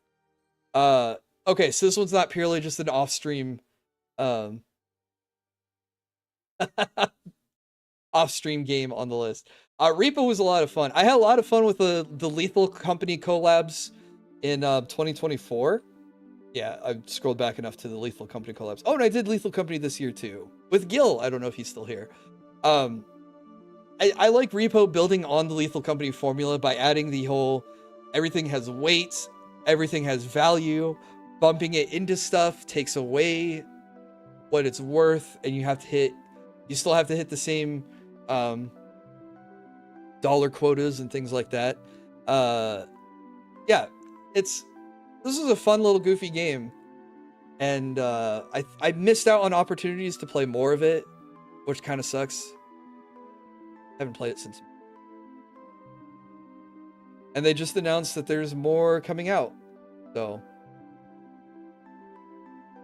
yeah, this was a good game to play. I've played it with friends. I've played it with family. I've played it on stream. Yeah, I think they really took the Lethal Company formula and tweaked it in a good way. And still made it unique enough too that it doesn't feel like, oh, this is just like a reskinned Lethal Company. Yeah, also goofy enough too, without being as horrifying, I think, as Lethal Company is. I think I got jump scared more in Lethal Company than I did in Repo. But I enjoyed both games, but yeah, I think Repo was a lot of fun.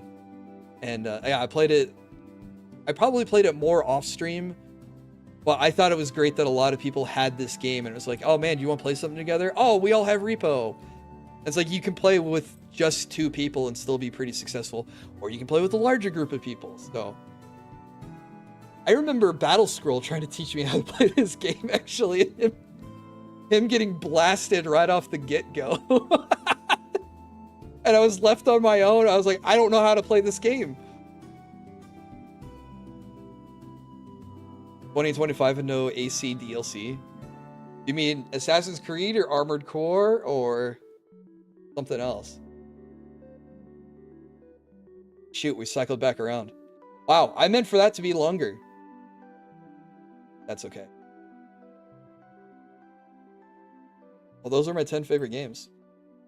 So obviously, since I didn't play every game that came out, that would be impossible. What were some of your guys' favorite games this year? I know we've talked about some of that already, but this is my dedicated segment too. Let's see. What were your guys' favorite games? I know Rain would probably say Megabunk since he says I have 100 hours in it already. Fire Emblem Awakening. Awakening is peak. Might be the best Fire Emblem game. Blueprints is peak. I did add Blueprints to my shopping cart for the winter sale, so I will experience it at some point.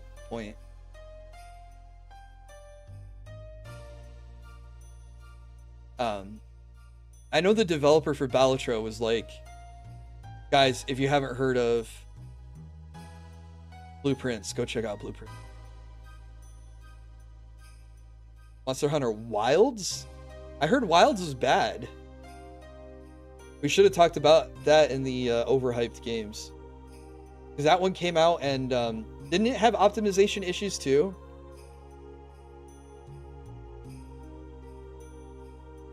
I disagree. Binding Blade's the best Fire Emblem.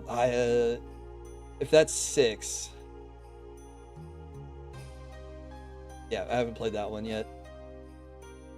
I need to get back to Sacred Stones. I haven't finished that one yet. Wilds made me pissed off. It has optimization, but it's good. Okay. I mean, I liked Monster Hunter World. I didn't like Rise. Oh, wait, hey. We never played Repo together. I know, Chenji, when I said I missed out on more opportunities to play this game, you were exactly who I was thinking of.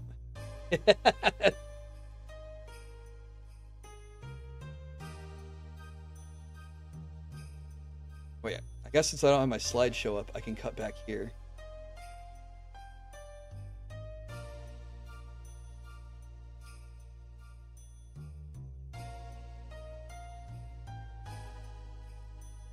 I don't overlap my overlay.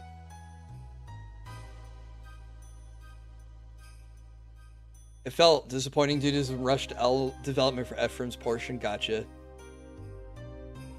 I mean, I've been enjoying it so far. I just haven't finished it. Air Riders is everything I could have dreamed of. So, I have a friend who has a Switch 2, and he's not like, I don't really want it anymore. So, I might have a line on a used Switch 2. Be pretty cool. That way I can play Fire Emblem when it comes out, and I can play Kirby with you guys.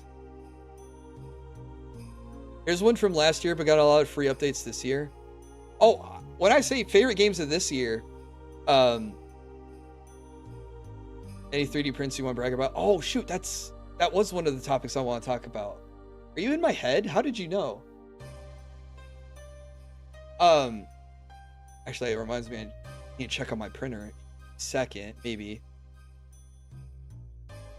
Use Switch 2 is good. Don't give Nintendo unnecessary money. Well, it works out this way. I can give my friend more money than he would get trading it in at GameStop, but I probably won't be giving, I won't be paying full price, so it's a win-win.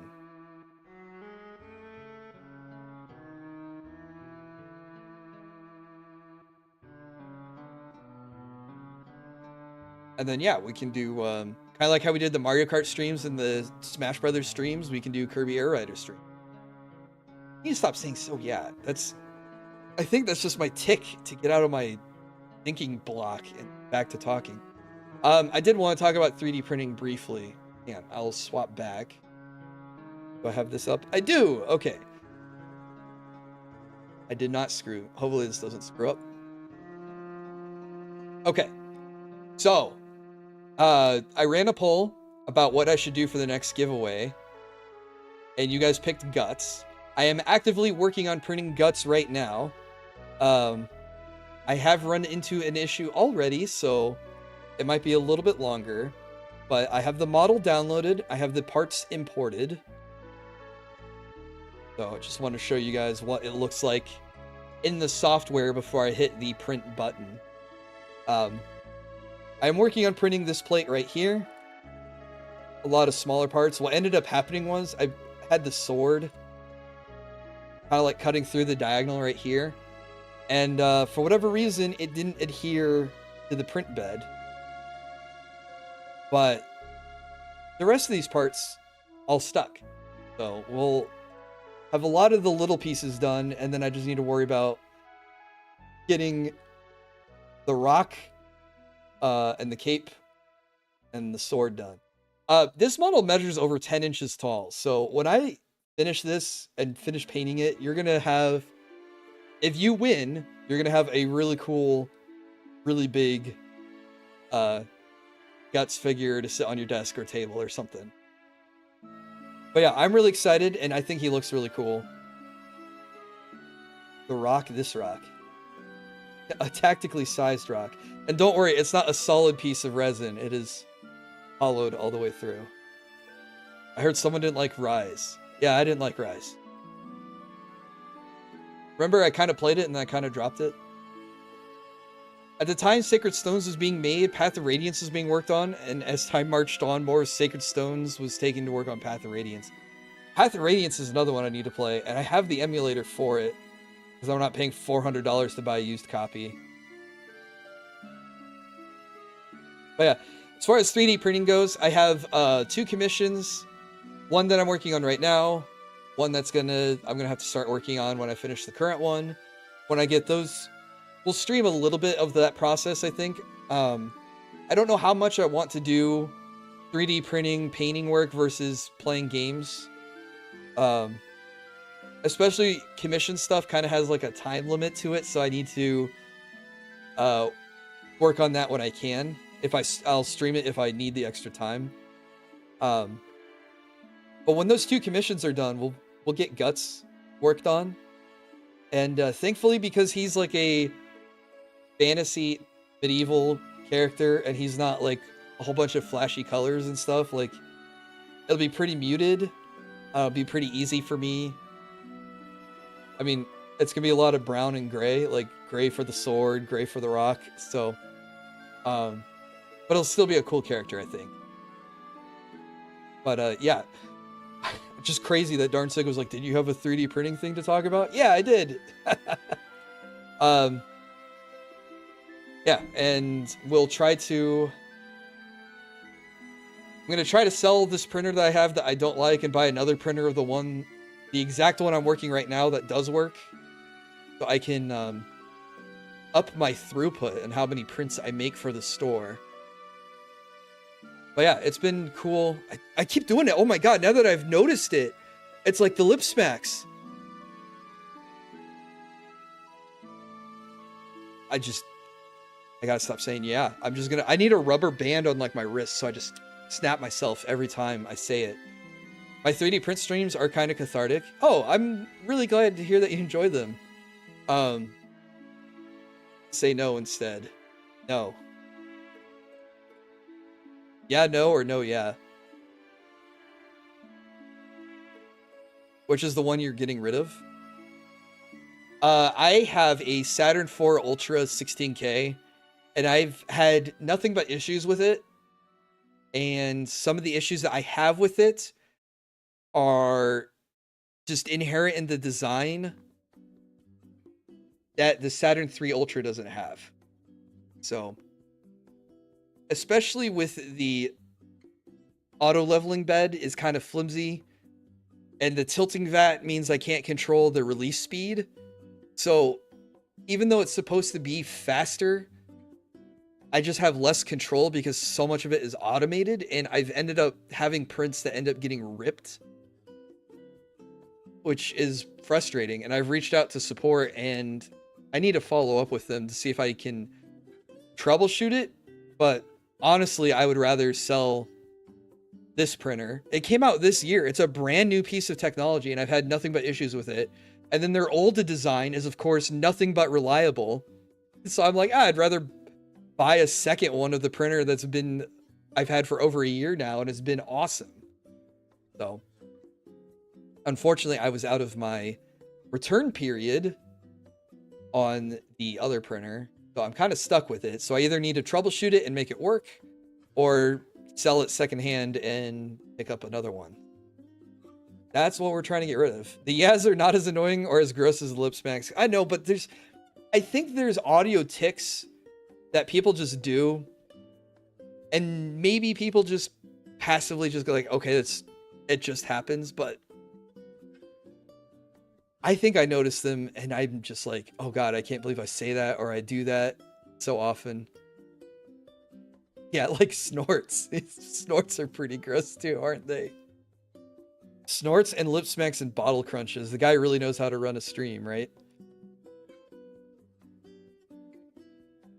All the units that were supposed to be exclusive for Erica's portion were recycled for F-frames and all the spots where that second army of recruits would have been. Oh, so that does suck that Sacred Stones kind of got half-assed and released in that state. Okay, come on, Bat.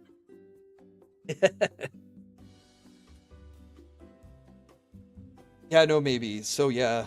Oh, yeah, no, maybe, yeah. Well, I'd like to do at least one painting stream of the current commission. The next commission after that, I have less of a time limit on, so we'll probably be able to do more painting streams of that character. And she's a little bit more risque, so we'll see if I get my hand slapped for streaming it or not. And then Guts, because I do want to do another giveaway. I really liked the Princess Virginia giveaway. And I finally shipped her. I had a lot of issues getting her packed safely for her journey. Tag it as educational content, yeah. What is that what people did when Twitch relaxed their rules on nudity? Even though the character's not nude, my point still stands. Yeah, I had to get Virginia. I did it again! Oh my god! Ah! Ah! I have to train myself to not do it. Oh my god. Going forward, we're going to... I don't know how often I'll do painting streams. I would like to keep them in the rotation. Said rotation. I'm just picking up on the bad habits. I need to stop. I'm having an existential crisis about streaming. Oh my god. I really enjoyed the Virginia giveaway. Got a lot of positive attention on the channel. So we will stream Painting Guts. I will try to stream the next two commissions. At least a little bit. I do appreciate the feedback that you find the streams cathartic, Darnsig. Because I don't know what I'm doing with them. I'm just sitting there fuddling around with my plastic, thinking I'm painting. And I've seen people do incredible painting with these resin prints, and they work so much faster than I do. So it's just like, I don't know how to get better. And one of the things they told me was to keep practicing. So I'm not going to give up on it, but need to figure out a way to beef up that setup. And I think maybe a second camera could help. There's things that we can do to make the hand cam streams better. The reason why I twist this way is that setup is right there next. So I'm looking over where I paint right. I gotta post the Yoruichi you did on X. Oh yeah, I wasn't sure when you were going to do that because you talked about, oh, is it okay if I tag you? And I said, yes, please. And then I just never got tagged, and I was like, oh, maybe he just forgot to tag me. The day you finally stream Path of Radiance is the day I can finally rest. What about foot cam? Would not work because... Actually, no, that's just a Rocky cam. I got a foot cam. We did talk about that earlier. Yeah. Oh my god.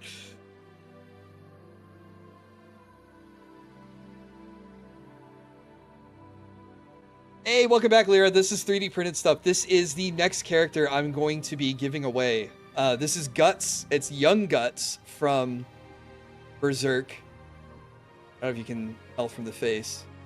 But I was just saying how I finished the giveaway for Princess Virginia, and I had a lot of fun doing that giveaway and running that contest.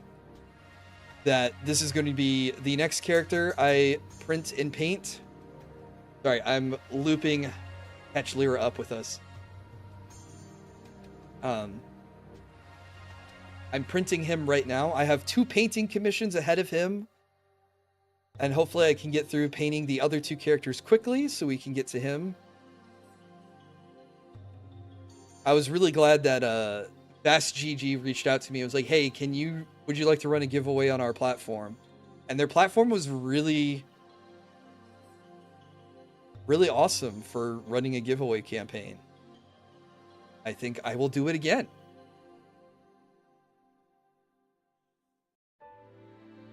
So this is the plan. This cape piece right here, this software has the dimensions of my printer in it. And you can see the cape almost reaches the maximum height dimension for what I can print. To print this plate is going to take 20 hours of print time. I just need to figure out what went wrong with the sword going right here. Just a little bit of troubleshooting with the 3D printer. But I'm sure he'll come out just fine. And I'll probably stream every step of the process. So, taking him off the supports, sanding him, getting him ready to get painted, and then we'll stream probably not the entire painting process, but probably a lot of the painting process. Okay. Thank you, Darn Sig, for somehow climbing into my head and reading my thoughts and reminding me of the 3D printer. Did Rocky bite me? No, I'm just fully aware of a vocal tick right now, and it is bothering me every time I do it. I'm either going to forget about it and fall back into doing it as a habit, or I'm going to break this habit and somehow develop another vocal tick. We should run a prediction and see which one happens first.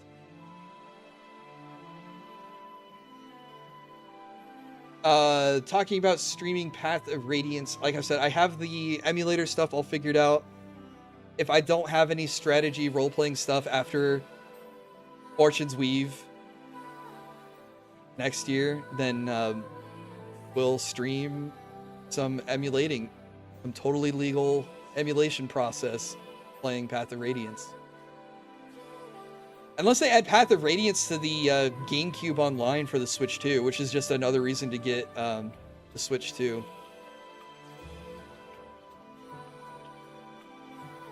I think that catches up on this. There's a lot of characters I want to 3D print and paint. I found an artist that has a really nice Lucina model.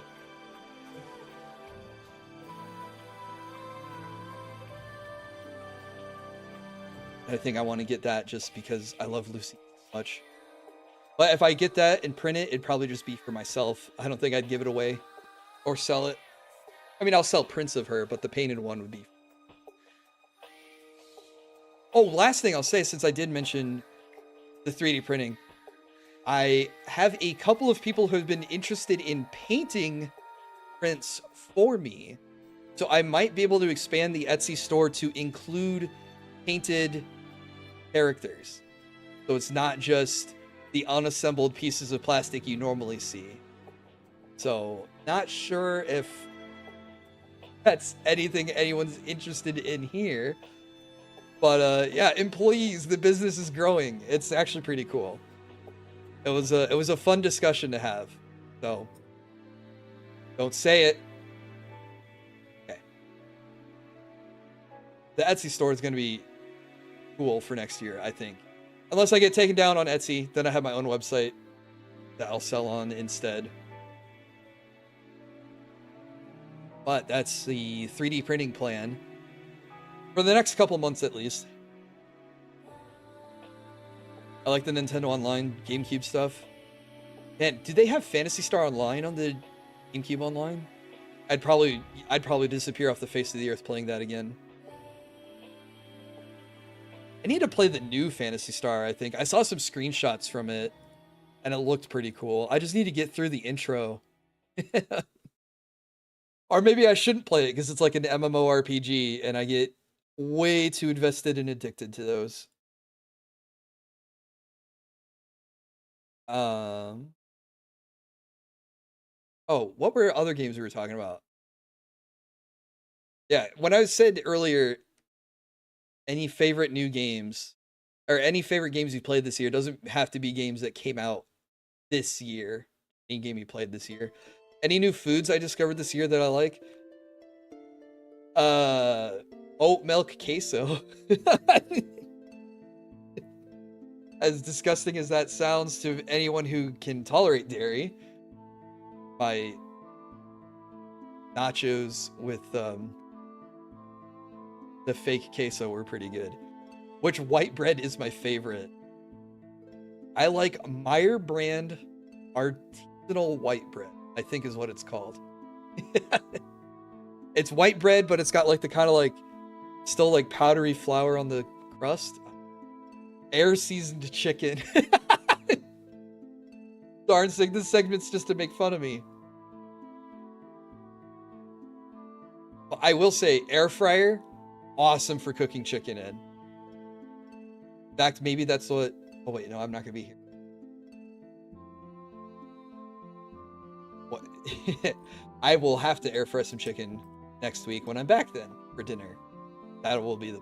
We'll meal prep air fried chicken.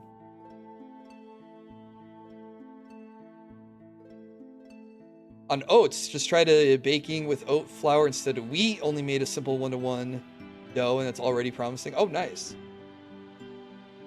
Make fun of you? I'd never participate in such nonsense. That's half the reason of being the streamer, is to be made fun of. Putting myself out here for the entertainment.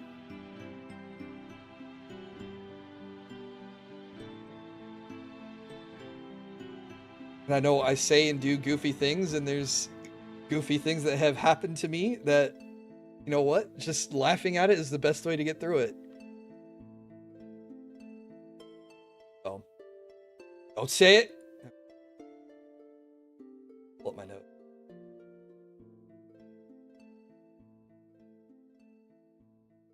All right. I guess we can transition to the winding down segment and looking forward to 2026. So, it's so is the other one too.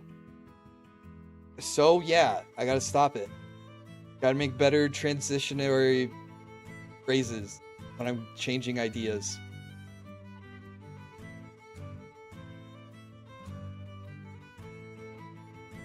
Point 26. We're going to keep things fun. We're going to keep things cozy. We're going to keep things comfy. I'm going to try to avoid burnout, even though this year has been really crazy. I appreciate you guys sticking through how weird of a year this was for me. So many health issues, getting laid off from my job, starting a new job, all nonsense, all crazy. But I'm so glad that you guys are patient with me, even though I keep canceling stuff, that the stream at this point is just a suggestion. I really appreciate it. That one stream when you played The Descent, you said stationary. No, come on, Arrow, that wasn't me. More Helldivers? Yeah, maybe more Helldivers. We're going to keep, like I said, doing this for fun. That's the most important thing. If I'm not having fun, we're not going to be doing this. So when I've canceled streams for having a bad mood, that's why. Because I don't want to bring bad energy to the stream. I have had some days like that. Maybe Zomboid. I'm going to DM you my idea for Zomboid. Actually, I might just tell the group chat what I have for Zomboid.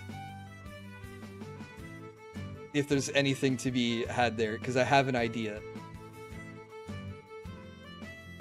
I'm currently in the trenches, in the Rivals trenches. You should play Golden Sun. Great game. I also replayed it again this year. Or was it last year? I think I replayed it last year. Golden Sun is awesome. If you have a Nintendo Switch Online and you can get the Game Boy Advance games, play Golden Sun. Still holds up. So yeah, I just did it! Oh my god! Ah! Okay. Recover. Fun, cozy, paced. We're gonna avoid burnout. That might mean I only stream 2 times a week. I might only stream once a week. I'm just going to try to put out streams that I know I can deliver on. I really hate canceling stuff. I get frustrated when I do it. And some people have made comments about how frustrated they get. And I've developed this reputation, I've said already, that the stream schedule is just a meme. It's just a suggestion. I hate that I've done that. And that health and all sorts of other nonsense has created that situation. So going forward, I'm going to try to be better about honoring the streams that I say I will do. Just post one weekly where every day is TBD. Well, I did also think about, what if I just stop posting a schedule and I just stream when the vibe is right? I know that's not really structured, that's not really something you can plan for. But also, then I just don't end up disappointing you. Will Williams stream tonight? Yeah. We can just run a poll or a prediction every stream chat. Like, I just schedule my stream ahead of time. Yeah, it's a hobby and I'm trying not to stress out. But it's still fun for me. I just want to make sure it's fun for everyone else. We're going to focus on... I think like I said earlier, I did this better. This year was focusing on one game at a time with a little bit of leeway here or there, but not juggling 6 games at once. And I'm going to try to keep doing that for 2026. So we're going to get back to playing Final Fantasy Tactics next week and focusing on tactics. Whatever, just put the statue in the jar. You're going to need a big jar for guts, Pat. I have a couple of projects I started in this year that I didn't get to finish. The Time Break Chronicles review I really want to do. I have a couple other videos that I want to make. I have been working on them. It's been hard to find time, but I'm trying to get my schedule, everything all righted in place, all the stars aligned. Work is starting to stabilize now that I know what I'm doing in my new role, so that's good. And my health stuff is all figured out. I just gotta keep getting better on... I'm just going to keep getting better. I'm on the right medicine. I'm on the right dose of medicine. So hopefully all of that stays stable for at least a year. And I'm going to try to get better at shorts. Making shorts for the channel again. Not to be a numbers guy, but some of the biggest growth I had on the channel was when I was posting shorts regularly.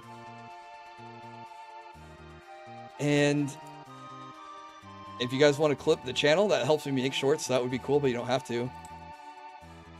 That was me who showed you Time Break Chronicles. Arrow, if you were here for the start of the stream, you would know I shouted you out and gave you credit for recommending me Time Break Chronicles to me. I was down in the dumps and depressed because I had just gotten laid off and I didn't want to buy a whole bunch of games because I didn't have any income. And you were like, hey, here's Time Break Chronicles. And I was like, you know what? I can drop $10 on this or whatever I paid. And I'm so glad I did because that game is really, really cool. And it was on my top 10 list for this year. Is that enough attention for you, Arrow?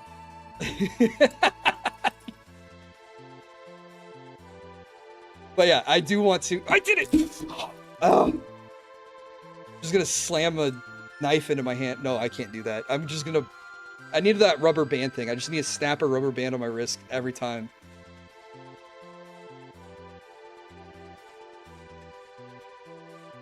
What was I gonna say?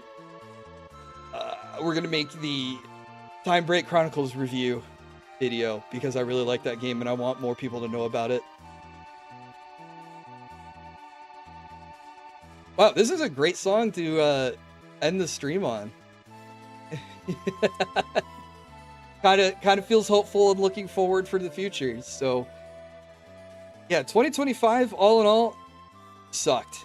I'm sorry to say. I couldn't deliver on all the promises I want to make. And I know it's a hobby, but I mean, I feel like I've just been disappointing on promises since the old channel with like the cult video, and it just keeps, there's just this pile of projects that I just get halfway through and I just never get through. Never get to finish, never get to upload. But we're going to make 2026 better, especially since health and real life stuff is all figured out. Are we ever going to see Lightside Will? If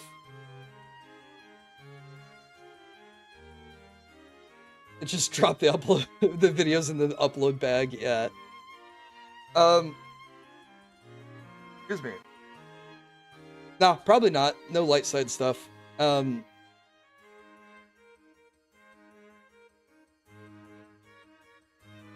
Just there's a new breed of that kind of content out there that's, well, gosh, I really don't know how to phrase this. It feels like that whole universe has moved into a different section, and the old guy just doesn't fit in there anymore, you know? A lot of the reason behind me not doing that kind of content anymore is I just wasn't having fun doing it. So if I didn't have fun doing this, yeah, I'd probably stop doing this and probably focus on 3D printing and stuff. I guess it's not impossible that I just keep moving from channel to channel, following the footsteps of one of my favorite creators. But for the time that we spent so far together, I've really enjoyed, and I'm looking forward to doing more. I don't dread doing this. Because you know, if I hated it, because I just wouldn't show up. It was just gone. One community post, then everything gets privated, and then I'm gone. Gosh, we're not gonna talk about that. That's a horrible way to end the 2025 segment. No, we're focusing on the positive stuff. It's fun. It's comfy. We're gonna focus on one game at a time. We're gonna get through great games. We're gonna share great games together. Tactics, Silksong, Fire Emblem. What else did we say? Oh, and Rogue Point. We should do more community nights. I absolutely agree. Yeah, that's a good idea. That's a great idea. It's something that I've talked about, I've just never followed through on.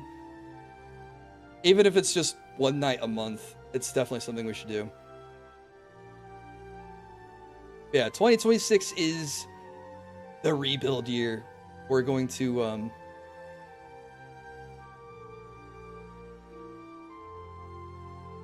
finish projects, And we're going to stream when we say we're gonna stream.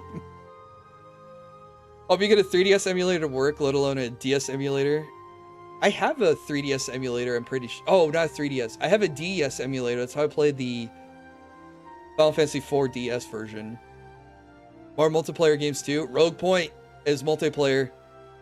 Oh, and Kirby's Air Riders once I get the Switch too. Yeah, we got ideas. We shall see if you want to do the Shadow Dragon Gaiden run. I don't know what it is, but I'm open to trying new stuff too. Yeah, I love RPGs and I love strategy, so we can focus on... And it doesn't have to be just all strategy role-playing games. We can do strategy, we can do role-playing. So if we get a new Atelier title, maybe I'll check it out. If we get, I don't know, StarCraft 3, I would definitely drop everything to play that if that came out next week. Not tomorrow. I don't think they'd drop a game on New Year's Eve. It'd be a little crazy. But, you know, things like that. So. That hits all my talking points. It was literally just the 10 games and a couple of little reminders at the bottom there. Yeah, I think StarCraft 2 is still really popular. Or as popular as it's going to be. So StarCraft 3 does seem like it'd be a little crazy. 3DS emulation is really easy. Yeah, I'm not against emulation, especially if trying to play something like Path of Radiance would cost me like $400 just for the disc. And it's not even a full disc. You get the little mini donut discs. So, through that, I'd like to play and experience the game at some point.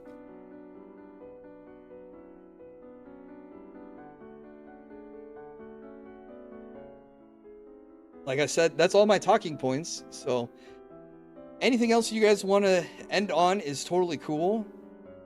I will be away this weekend to celebrate New Year's with the lady and then do training for work. But I'll be back a week from today. Start Final Fantasy Tactics back up again. I don't know what my other streams are going to be. Yeah, we'll start. Again. I'd love to see you play The Last Faith in the new year. That sounds familiar too. I think I own that, or I have that wish listed. Wish listed. Oh yeah, okay, I remember this. Souls-like dark fantasy Metroidvania. Oh my god, I'm getting raided? No! I was wrapping things up.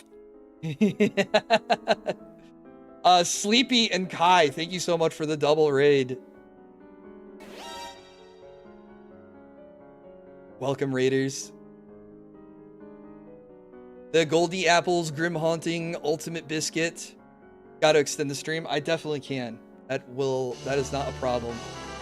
Swollen __ Dingus, thank you so much for subscribing.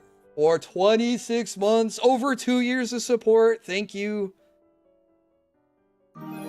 Now I'm legally required to stream more. I don't mind stretching things out. I just ran out of things to talk about, but we got a new audience. So we can ask, hey guys, what were you guys playing? I hope you're doing well. Sleepy, it's nice to meet you. I don't think we've met before. No one wants to get raided right when you're wrapping your thing up? Nope. You guys caught me wrapping my thing up, as Reggie put it. Sleepy, thank you so much for the follow. Welcome to the workshop. The Goldie Apples, thank you so much for the follow. And Grim Haunting, thank you so much for the follow. Hopefully you guys have all had an awesome 2025.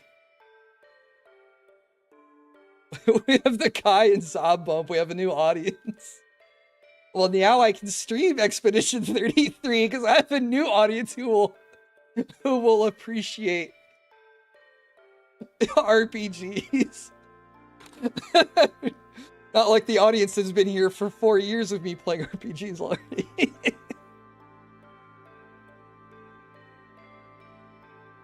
A time for the business meeting, yes. It's the guy. It's the alchemist guy. What's up, Kuro?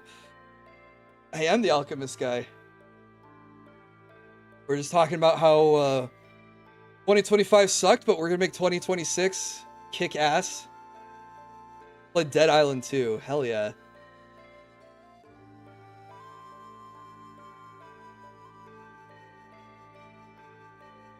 Wait, I watched you play some of them.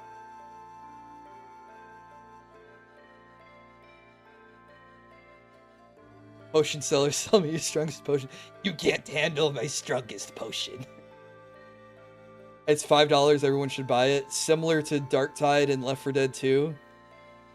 Oh crap, you're right. It is 90% off for $5. All right, I'm clicking add to cart. You caught me. Unironically, Monster Hunter Wilds is great. Don't say that with Kai here. Arrow, Kai hates the modern Monster Hunters. He'll tell you how bad it is.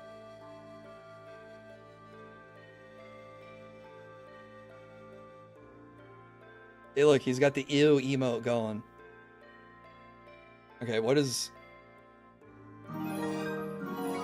Ultimate Biscuit. Ooh, thank you so much for the follow. Welcome to the workshop.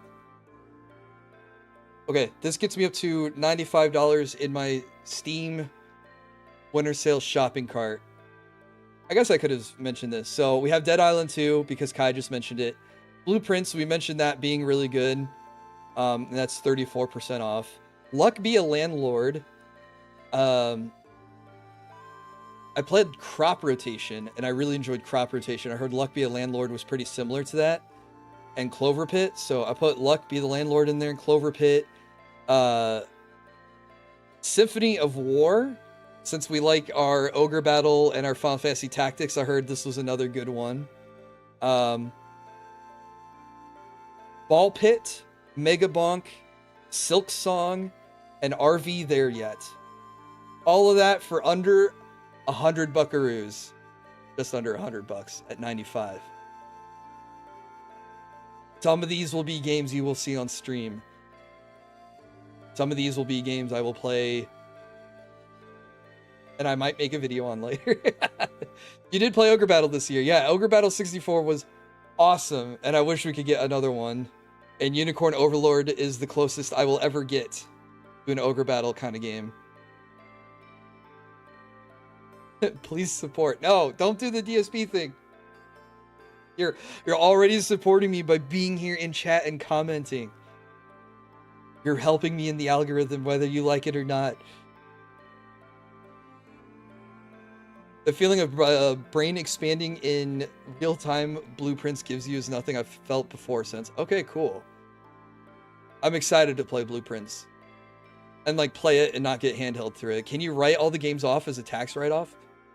I think you'd have to stream them at least once to write them off. So if I bought Symphony of War and then never streamed it, I don't know if I can write it off. I don't know. I just try to pay my taxes unlike other streamers. You guys realize I get paid for all you trolls in the chat, right? Dude, the inverse of that was him being like, oh, RimWorld, 28 bucks. Ugh. Okay, I guess I'll get it for you guys, but y'all better show up Wednesday for it. Yeah, if I feed Rocky treats on stream, can I write off the entire bag? Yeah. If only. Who else rewatching the William the Alchemist restream? So you're rewatching the restream. So the restream that's already happened, you're rewatching it. The blonde hair VTuber's cool and funny.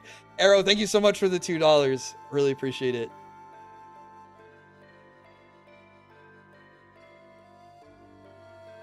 I think it looks cool. The developer of Balatro tweeted out about Blueprints way before the guy got a hold of it.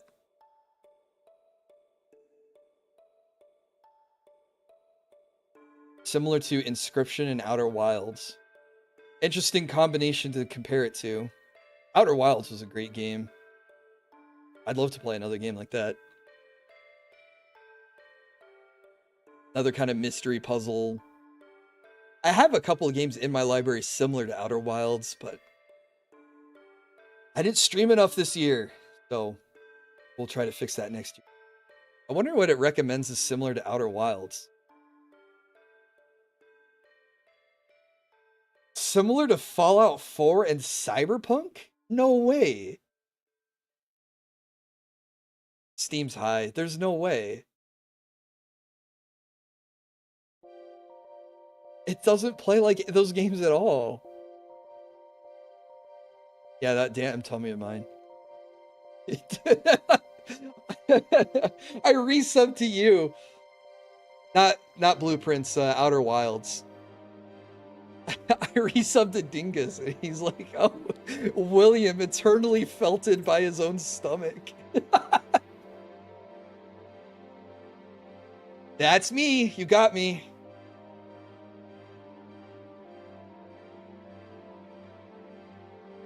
So I'm going to tame my unruly stomach for 2026 and not cancel a stream because of it. Unless it gets really bad, in which case I will have to. But right now, everything's good.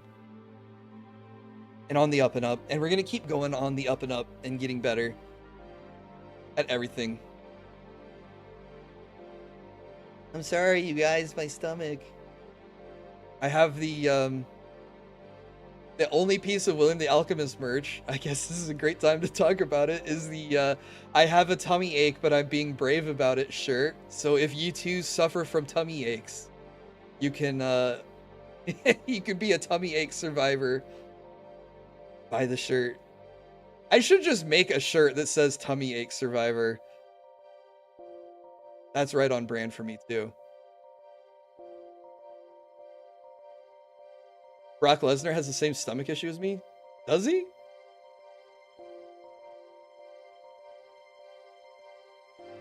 Man, I remember watching old, say old because it was a while ago.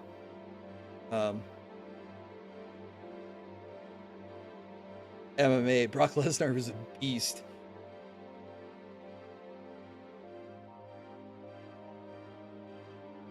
Oh, I don't have diverticulitis anymore. That was a misdiagnosis. So I do not share a stomach issue with Brock Lesnar. I was misdiagnosed by my doctor. My first doctor. My second doctor got me figured out. So yeah, I have stomach issues, but it's not diverticulitis. First time hearing that, yeah. So that means, gosh, you guys are just gonna meme this. I'm not even gonna say what food I can eat now. Did I get my money back from the first doctor? He got sued and lost his license because he did something inappropriate to a patient. First time hearing that. Oh yeah, you weren't around when I mentioned the other health changes. Luckily, it's just cancer. Yeah, luckily they caught the cancer in time, so I don't have cancer.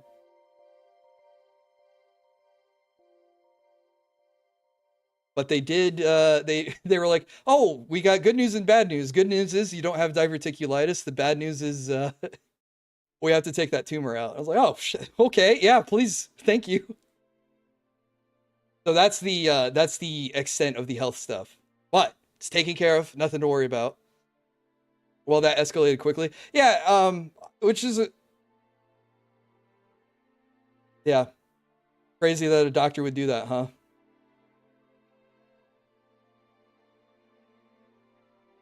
I now eat soy. I just smacked my lips. I actually don't eat that much soy. I don't drink soy milk. I drink oat milk. But that's for a completely unrelated condition that actually has nothing to do with my stomach. Much. I mean, tofu counts in soy sauce, so sometimes. But I don't eat tofu a lot. I don't put soy sauce as a seasoning on that many things.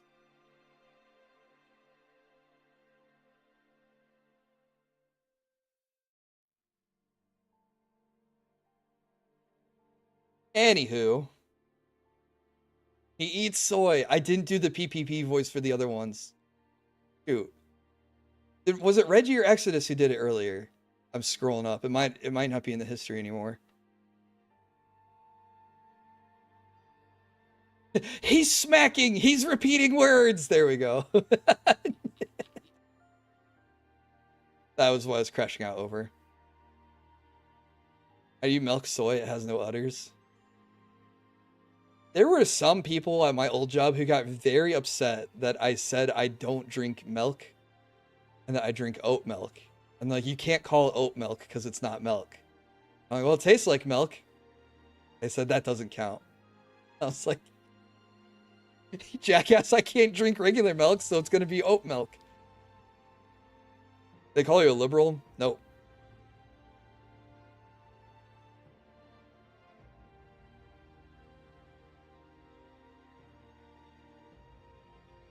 There's this God creates things joke.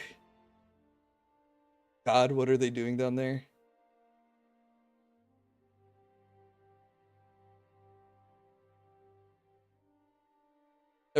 Oh, what's up, Ignis? Never forget when Dingus chose to eat an unprepared block of tofu's his first time trying it?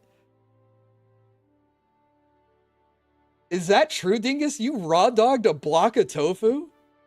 You didn't drain it or cook it or season it or anything?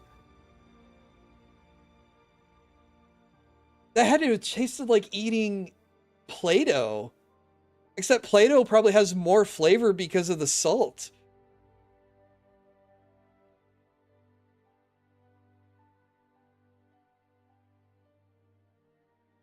It was for the iconic tofu crime segment.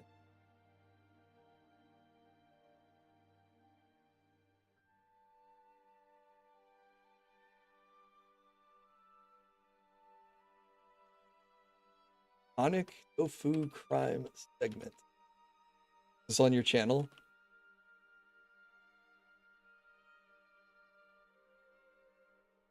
It's actually really funny that I type in that phrase and my stream shows up. So somehow, somewhere, in the AI, whatever, machine learning program, machine gods, machine spirit, whatever's going on, I said that phrase, YouTube associated that phrase with this stream, so I searched that stream, or that phrase, and it pulls up this stream. I don't know how. A little creepy. I guess that's the true state of the big AI brother. Man, Arrow really did just time out his friends. That's crazy. I get dunked on all the time at work because I put ketchup on my steak, never hear the end of it. I would probably make fun of you too for that, but at the end of the day, not hurting anyone. So I guess it's okay to eat a steak how you enjoy it. Like if the guy plays RimWorld on peaceful difficulty, like, you know, I'll make fun of him for it, but he's allowed to play RimWorld however he wants. You're a grown-ass man. You can put ketchup on your steak. Actually, I can't eat steak anymore, but I was reminiscing about steak with some coworkers. How I used to get made fun of for putting A1 steak sauce on my steak. But have you guys ever had A1 steak sauce? That sauce is the bomb. It tastes so good. Of course I'm going to put it on my steak. That's literally what it's for. I know. No, there's steak purists that are like, oh, only salt and pepper, maybe garlic is the only way you should eat a steak. I'm like, no, man, this stuff's the bomb. I love this. You can also put it on chicken and burgers. I marinate the steak in it. Man, I really wish I could eat a steak right now because I would marinate a steak in A1 just to try it. Is there a dedicated tutorial for RimWorld? There is, but it sucks. I guess I'm just a heretic. Like I said, I'll chuckle about it, but you're a grown man. You're allowed to make your own decisions. And if it's ketchup on steak, go right ahead. The tutorial for RimWorld sucks. I did it just to be like, I wonder what the tutorial for RimWorld is like because Jill is interested in trying RimWorld because I've talked about it and played it so much and compared it to The Sims and other games that she likes. I was like, man, the tutorial for RimWorld is really inadequate. One of my projects I wanted to do this year was make a RimWorld tutorial, like a real tutorial. I guess I should add that to my list of things to make for 2026. But it basically tells you, like, click here, okay, you've planted rice. And it's like, why am I planting rice? How much rice do I need to plant? Why don't I plant potatoes, or why don't I plant potatoes? Why don't I plant corn? Why don't I plant strawberries? What is the advantage of rice versus all the, like, none of that is explained. It's like, go here, do this, click here, do this, click here, do this, click here, do this, click here, do this. Okay, now you know how to play the game. And it's like, all you've really shown is where to click on the menus and where to click on the world, and not told me any of the decision making that goes into why I would do any of this. Is there a Rim Together mod?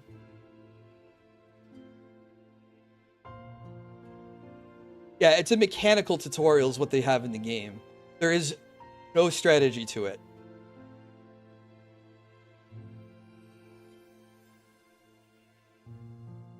Yes, we played it. Oh, okay. That sounds cool. Probably worth checking out at least once.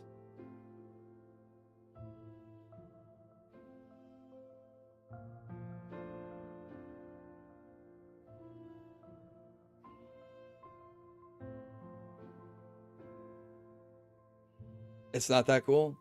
Wait, you're talking about it and you're calling it not cool? Not as cool as you're thinking? You guys are confusing me. We're all in our own single player game, but we can send events with silver. Oh! That's still kind of cool. I'll have to look into it, because if it works the way that I'm thinking of, there's some cool community ideas popping into my head already. He's confused. He's old. He's geriatric. I dropped my can. Whoa.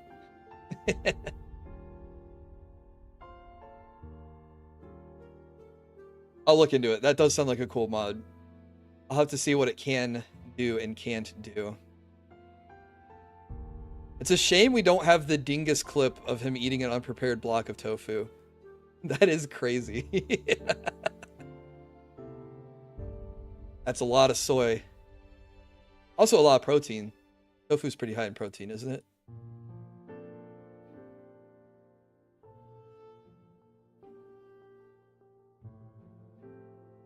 Someone just sent me a gift copy of the Dead Space remake. Thank you very much. Had that on my wish list. He's dumb! Yeah. Alright. Seen a screenshot of the guy eating a sandwich vertically? Yeah. Can you roleplay while playing Dead Space? I could try. I have thought about... I did mention it to the guys. I say the guys, I'm talking about the Three Stooges in my YouTube chat. About doing maybe a roleplay of Elden Ring. But yeah, I guess I could try it for Dead Space 2. Not Dead Space 2 as in the number 2, but 2 as something I would look forward to trying. I'm forgetting John. John's not here.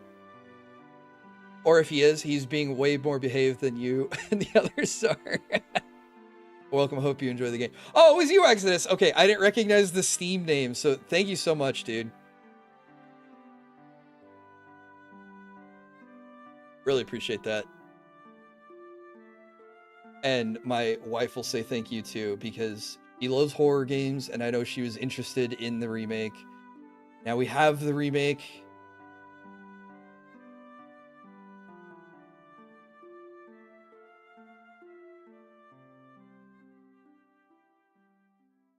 I'm traumatized from the image of the guy eating a candy bar and cupping the imaginary balls.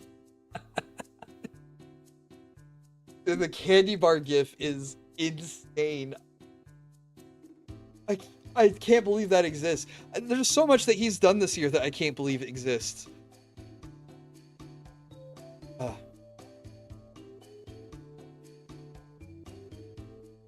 Well, guys, I hope you have a great rest of your 2025. If you're doing any New Year's parties tomorrow, please party responsibly.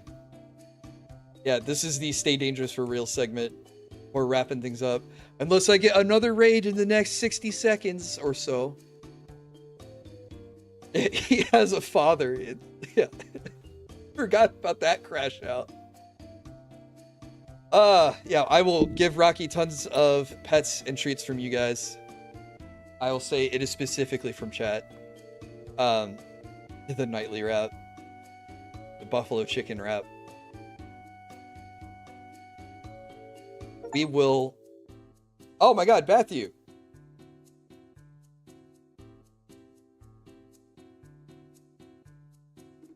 Thank you for the game.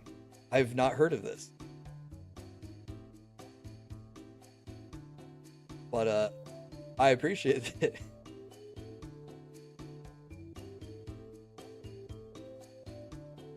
Lost my train of thought. I'm not going to say the tick. We're just going to go right back to where we were. Unfortunately, no more streams the rest of the week since I am traveling for New Year's and training for work. But I will be back next week. Tuesday the 6th, or more Final Fantasy Tactics. More streaming and a good start to 2026. Again, thank you guys so much for sticking through a weird, crummy year. So the only way we can go is up, right? Always. Hope you guys, yeah, you stay warm too, Darn Sig. Hopefully you guys have a good rest of your year. A good start to 2026. Don't party too hard. And looks like I will see you guys in the new year. So happy new year. Oh, I should find someone to raid. Since I've been raided so much, I should pass it on. Let's see. Let's find someone.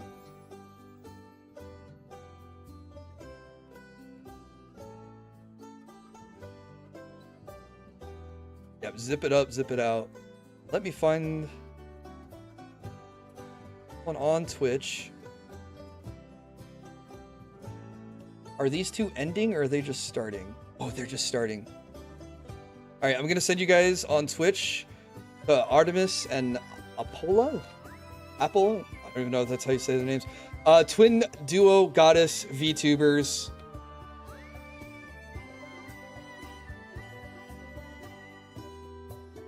They're fun. What are they playing? They're in just chatting as well. Comfy Chaos. Their channel is intended for mature audiences because they are hot, I'll just say it. And then here on YouTube, I almost just clicked the end stream button. Yeah, that's not quite what I was looking for.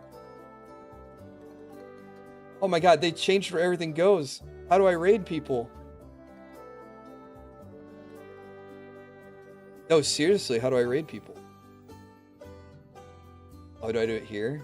Here we go. Found it. They changed where all the buttons go.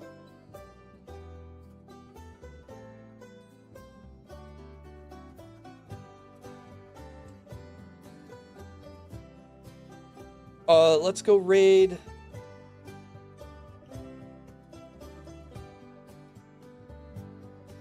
Yuki, Yuki and Yuna. They're playing Battlefield 6, which was one of my top games this year. So I'm sending you to Twins on Twitch and Twins on YouTube. Yeah, you can follow me on Twitter, as Arrow pointed out there. There is a Discord. I don't know if the bot is paying attention. You guys are welcome to join on the Discord.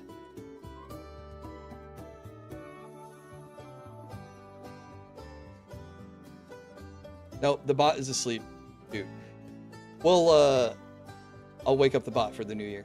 All right. Looks like Twitch is going away. Bye-bye. Is it public or do I send the link myself? There is a public invite.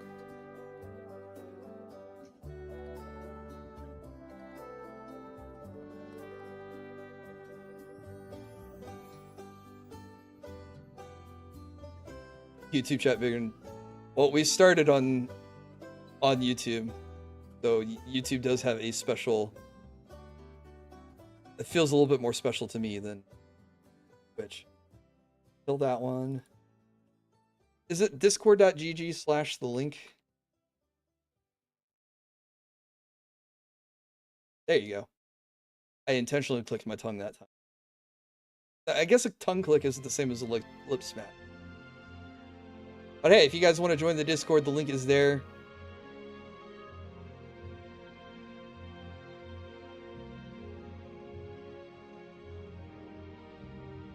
Hit them with a wave. Oh, I gave them bits at some point. Okay, cool. Alright. Send you guys to Yuki and Yuna. Take care, stay safe, make good decisions. And I will see you guys in the new year.